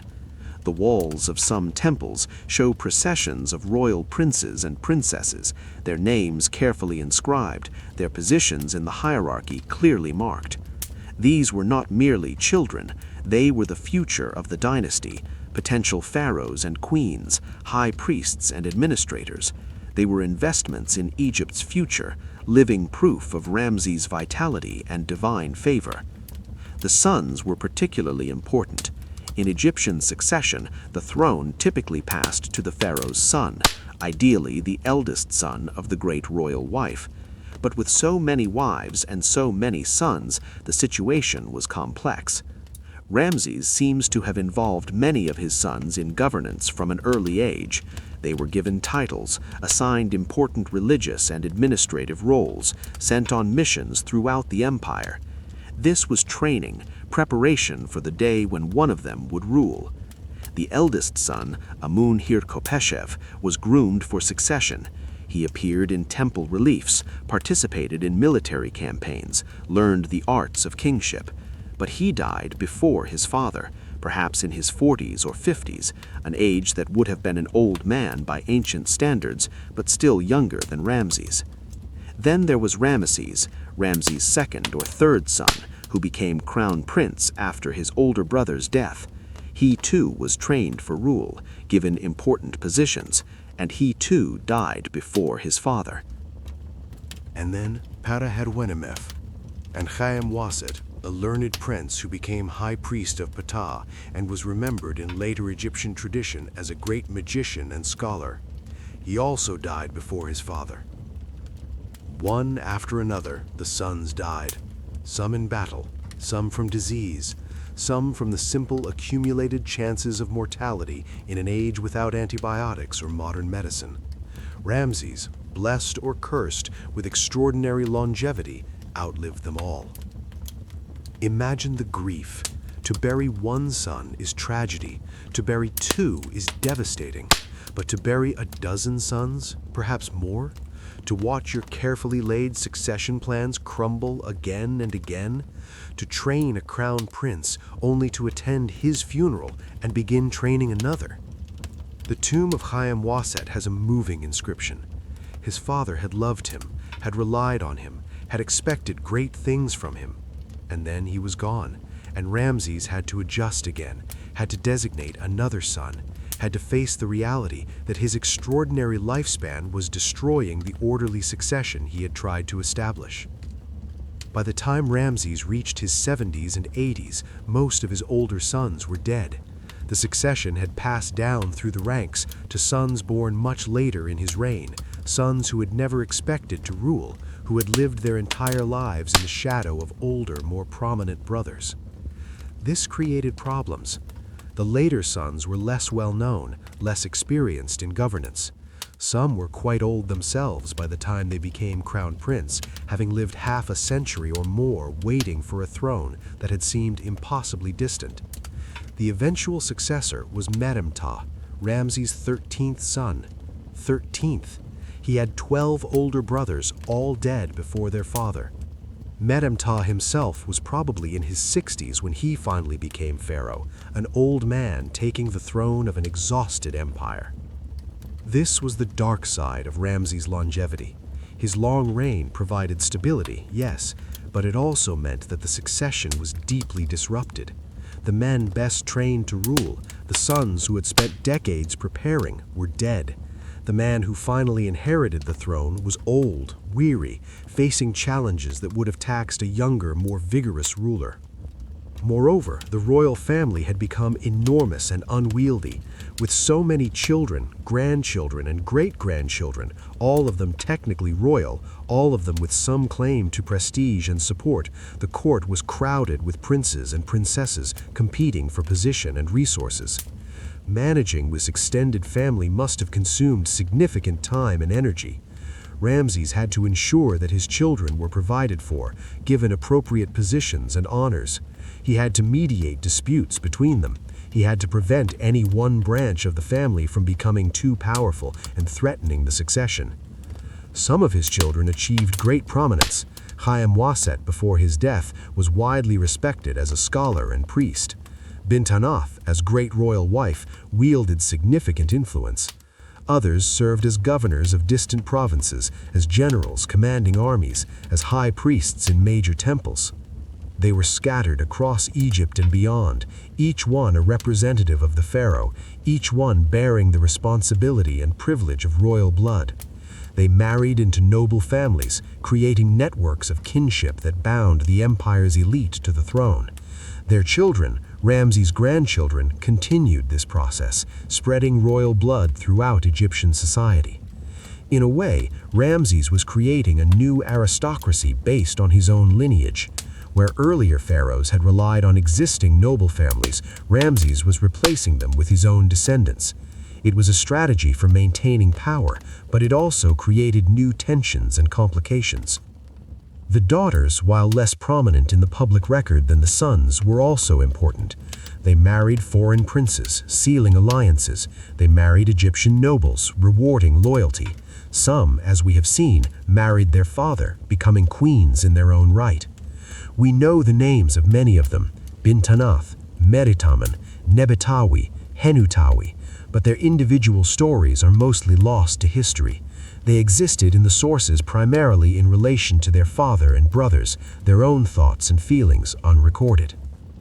What was it like to be one of 100 royal children, to be part of this vast family, this dynasty within a dynasty? To know that your father was a god king who had ruled longer than most people lived. To watch your brothers die one after another, the succession passing like a deadly game of chance. We cannot know. The sources do not tell us. We see only titles, names in lists, occasional mentions in inscriptions.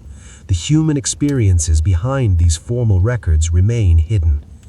But we can imagine the anxiety of princes waiting to see if they would outlive their father, the ambitions of those who saw the crown prince die and wondered if their chance had come, the grief of the many royal women who lost sons, brothers, husbands to the inexorable march of time. And above it all, Ramses himself, growing old, surviving year after year while those around him fell, still vigorous enough to father children well into his old age, but watching those children die before him, still proclaiming his divine power and eternal rule, but knowing that even he would someday pass, that this vast family he had created would continue without him. The dynasty was secure, that much he had ensured. There were so many descendants that the line could not easily fail. Some son, some grandson would rule after him. The 19th dynasty would continue. But the cost had been high. So many deaths, so many disappointments, so many funeral processions to the Valley of the Kings, so many sons buried in tombs prepared for them by their ever-living father. Ramses the Great had built monuments that would last forever. He had expanded and secured the empire. He had made his name immortal. But he had also buried most of his children, and that grief, That accumulated sorrow was something no monument could ease, no propaganda could obscure. He was the eternal Pharaoh, the God-King who would not die. And sometimes, perhaps, in the quiet of night, that immortality must have felt less like a blessing and more like a curse. 66 years. To understand just how long Ramses ruled, consider this. Most people in ancient Egypt did not live that long. The average life expectancy was perhaps 35 or 40 years. A person born on the day Ramses became pharaoh, if they were lucky enough to survive childhood diseases and the hazards of ancient life, would likely die before his reign ended. Entire generations knew no other pharaoh. Grandparents told their grandchildren stories of the great king who had always been there, who would always be there, who seemed as eternal and unchanging as the Nile itself. This extraordinary longevity shaped Egypt in ways both profound and subtle. The long reign brought stability, yes, but also stagnation. It brought prosperity, but also exhaustion. It made Ramses a legend in his own lifetime, but it also meant that Egypt entered the later decades of the 13th century BCE, led by a man born in an earlier age, whose ideas and approaches had been formed in different circumstances. After the great campaigns of his youth and middle age, after the peace treaty with the Hittites, the character of Ramses's reign changed. The focus shifted from conquest to maintenance, from expansion to consolidation, from building the empire to managing it. Egypt in these years was, by ancient standards, remarkably prosperous. The Nile still flooded reliably year after year, depositing the rich silt that made Egypt the breadbasket of the ancient world. The granaries were full. The temples received their offerings. Trade flowed along established routes, bringing exotic goods from distant lands. The peace with the Hittites, once it was established, held. The northern border remained quiet. Syrian cities sent their tribute. Nubia to the south provided gold and other resources. The western desert, where Libyan tribes sometimes raided, was kept under control through a combination of diplomacy and occasional military expeditions. This stability was Ramses' great achievement in his later years. Not dramatic victories or spectacular monuments, though he continued building until his death, but the simple, unglamorous work of keeping a vast empire functioning. The administration of Egypt was a marvel of organization. The country was divided into nomes, each governed by a nomarch responsible for collecting taxes, maintaining order, and implementing the pharaoh's decrees. These provincial governors reported to the vizier, the pharaoh's chief minister, who oversaw the entire governmental apparatus. The bureaucracy employed thousands of scribes, the educated elite who could read and write, who kept the records and accounts that made organized government possible. They tracked grain harvests and tax revenues. They recorded legal proceedings and property transfers. They maintained the archives that preserved Egypt's history and administrative continuity. Ramses, in his later years, seems to have been less directly involved in day-to-day governance. He had capable viziers who handled routine matters. His sons, before they died, and later his grandsons, took on administrative responsibilities. The machine of government, well established by decades of his rule, could run with less direct oversight from the pharaoh. But he remained active in religious matters. This was the core of pharaonic duty, the responsibility that could not be delegated. The pharaoh was the high priest of Egypt, the mediator between gods and mortals. The cosmic order depended on him performing the proper rituals. The religious calendar was full of festivals and ceremonies. The Opet festival, when the statue of Amun was carried in a great procession from Karnak to Luxor. The beautiful feast of the valley, when the living crossed the Nile to visit the tombs of their dead ancestors. The festivals marking the flooding of the Nile, the harvest, the coronation anniversary. Ramses participated in these as much as his advancing age allowed. The people needed to see their pharaoh, needed the reassurance that he was still there, still performing the sacred duties, still maintaining Maat. And he continued building. Even in his 70s and 80s, the construction projects continued. More temples, more statues, more inscriptions proclaiming his glory. The building program had taken on a life of its own, had become as much a part of Egyptian life as the flood of the Nile. The workshops that carved the statues and reliefs employed hundreds of craftsmen. The quarries that provided the stone were major industrial operations. The transportation of massive stones from quarry to building site required sophisticated organization and engineering. All of this provided employment, circulated wealth through the economy, kept artisans and laborers fed. In a sense, the building program was a form of public works, a way of ensuring that Egypt's wealth was distributed and that people had productive work to do. It was propaganda, certainly, but it was also economic stimulus. The later decades of Ramses's reign were not without challenges. No reign that long could be entirely peaceful. There were occasional rebellions in distant provinces that needed to be suppressed. There were crop failures in some years, requiring careful management of grain reserves to prevent famine. There were diplomatic tensions with various neighbors that required attention. And there was the ever-present threat from Libya. The western desert tribes were growing restless, pressed by their own population growth and environmental changes. They looked at the fertility of the Nile Delta with envy and sometimes raided across the border. These incursions required military responses, though they were more like police actions than major campaigns. But overall, the empire remained stable. The borders held, the Nile flooded, the gods received their offerings, life continued in its ancient patterns. And Ramses aged. The energetic young warrior who had charged into battle at Kadesh became a middle-aged administrator, and then an elderly statesman, and finally an ancient figure, a relic of another era still somehow alive and ruling. The reliefs and statues from his later years show this progression. Early in his reign, he was depicted as young and vigorous, the ideal warrior king. Later images show him heavier, more sedentary, still idealized, but reflecting his advancing years. By the end, some images show him aged, wrinkled, bent by time. His health declined. The mummy that would be discovered thousands of years later shows evidence of arthritis in his hips and spine.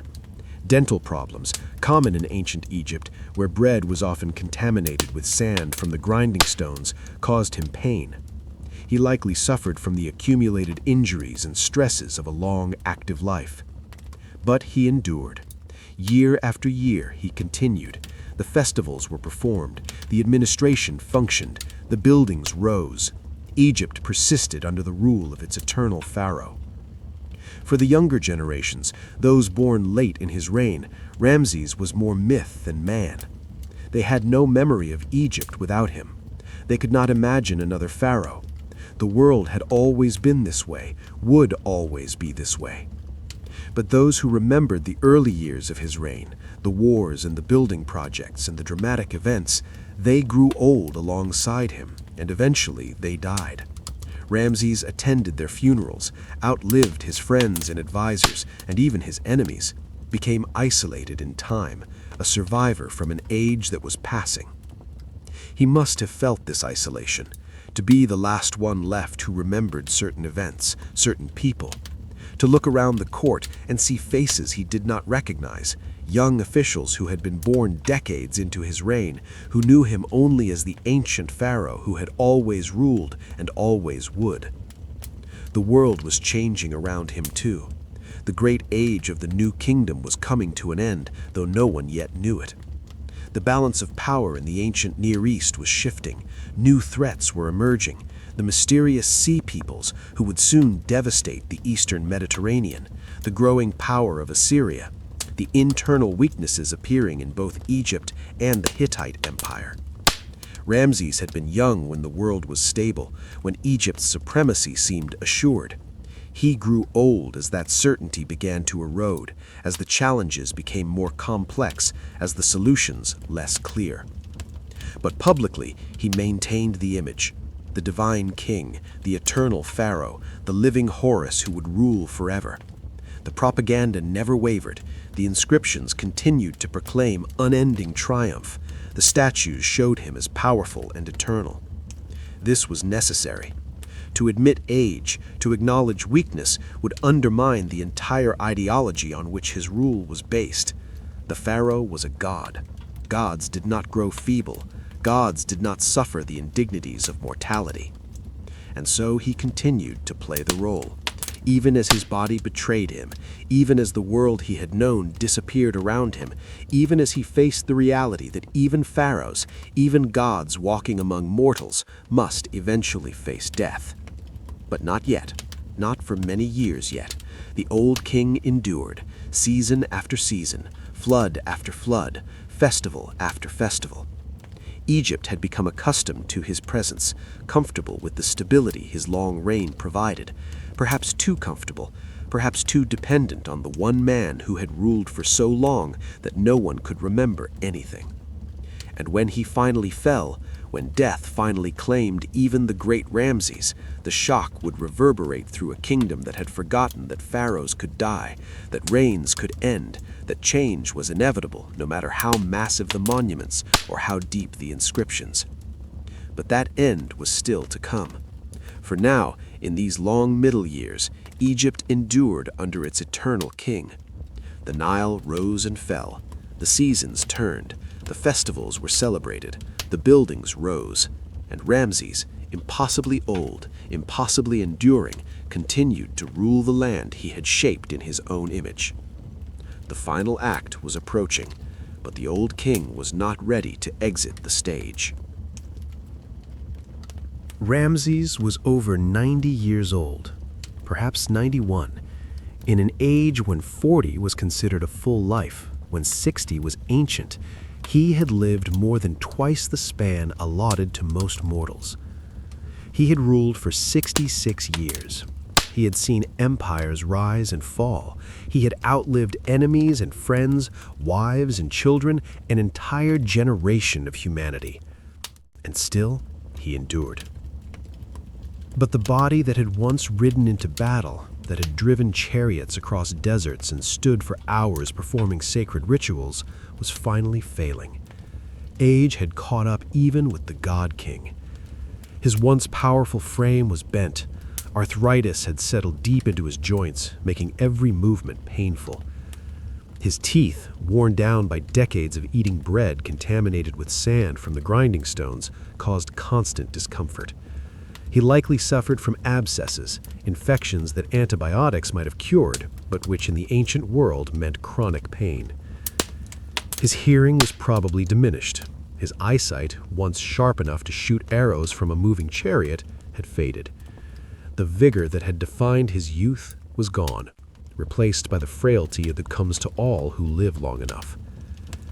He walked with difficulty, perhaps supported by servants or a staff. The man who had stood alone against the Hittite army at Kadesh now needed help to move from one room to another. The pharaoh who had proclaimed his divine strength now faced the humiliating reality of bodily weakness. Yet he remained pharaoh. The double crown still rested on his head during ceremonies, though it must have felt heavy now. The crook and flail still crossed on his chest. The rituals still had to be performed, even if the old king could no longer stand through them without assistance. His mind remained sharp by all indications. He continued to make decisions, to approve or reject proposals from his advisors. He participated in council meetings, though perhaps with less frequency. The will that had driven him for 9 decades had not diminished, even if the flesh had weakened.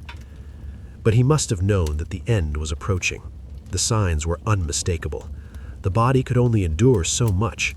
Even divine pharaohs could not live forever, despite what the propaganda claimed. And so, in his final years, Ramses turned his attention to the preparations that every pharaoh made, the arrangements for eternity.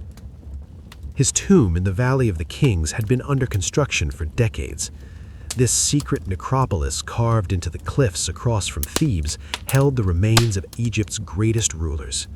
Here, in elaborate chambers cut deep into the rock, the pharaohs were laid to rest with everything they would need for the afterlife. Ramses' tomb, like everything he did, was on a grand scale. Long corridors descended into the earth, decorated with scenes from the sacred texts, the Book of Gates, the Book of the Dead, the Amduat. These were guides for the journey through the underworld, maps of the dangerous realm between death and rebirth. The burial chamber itself was vast, designed to hold the massive stone sarcophagus that would contain his mummy. The walls were painted with images of the gods, with Ramses standing among them as an equal. Even in death, the propaganda continued. His mortuary temple, the Ramesseum, had been completed years earlier. There, priests would maintain his cult for eternity, or so the plan went. They would make daily offerings, would speak his name to keep his spirit alive, would ensure that he continued to exist in the afterlife. The embalmers had been prepared for years. When death finally came, they would begin the sacred work of mummification, the 70-day process that would preserve his body for eternity. The organs would be removed and placed in canopic jars. The body would be dried with natron, anointed with sacred oils, wrapped in hundreds of yards of linen. Protective amulets would be placed within the wrappings. Sacred texts would be recited over the body. Every step of the process was prescribed by ancient ritual, designed to ensure that Ramses would survive death and be reborn in the field of reeds, the Egyptian paradise.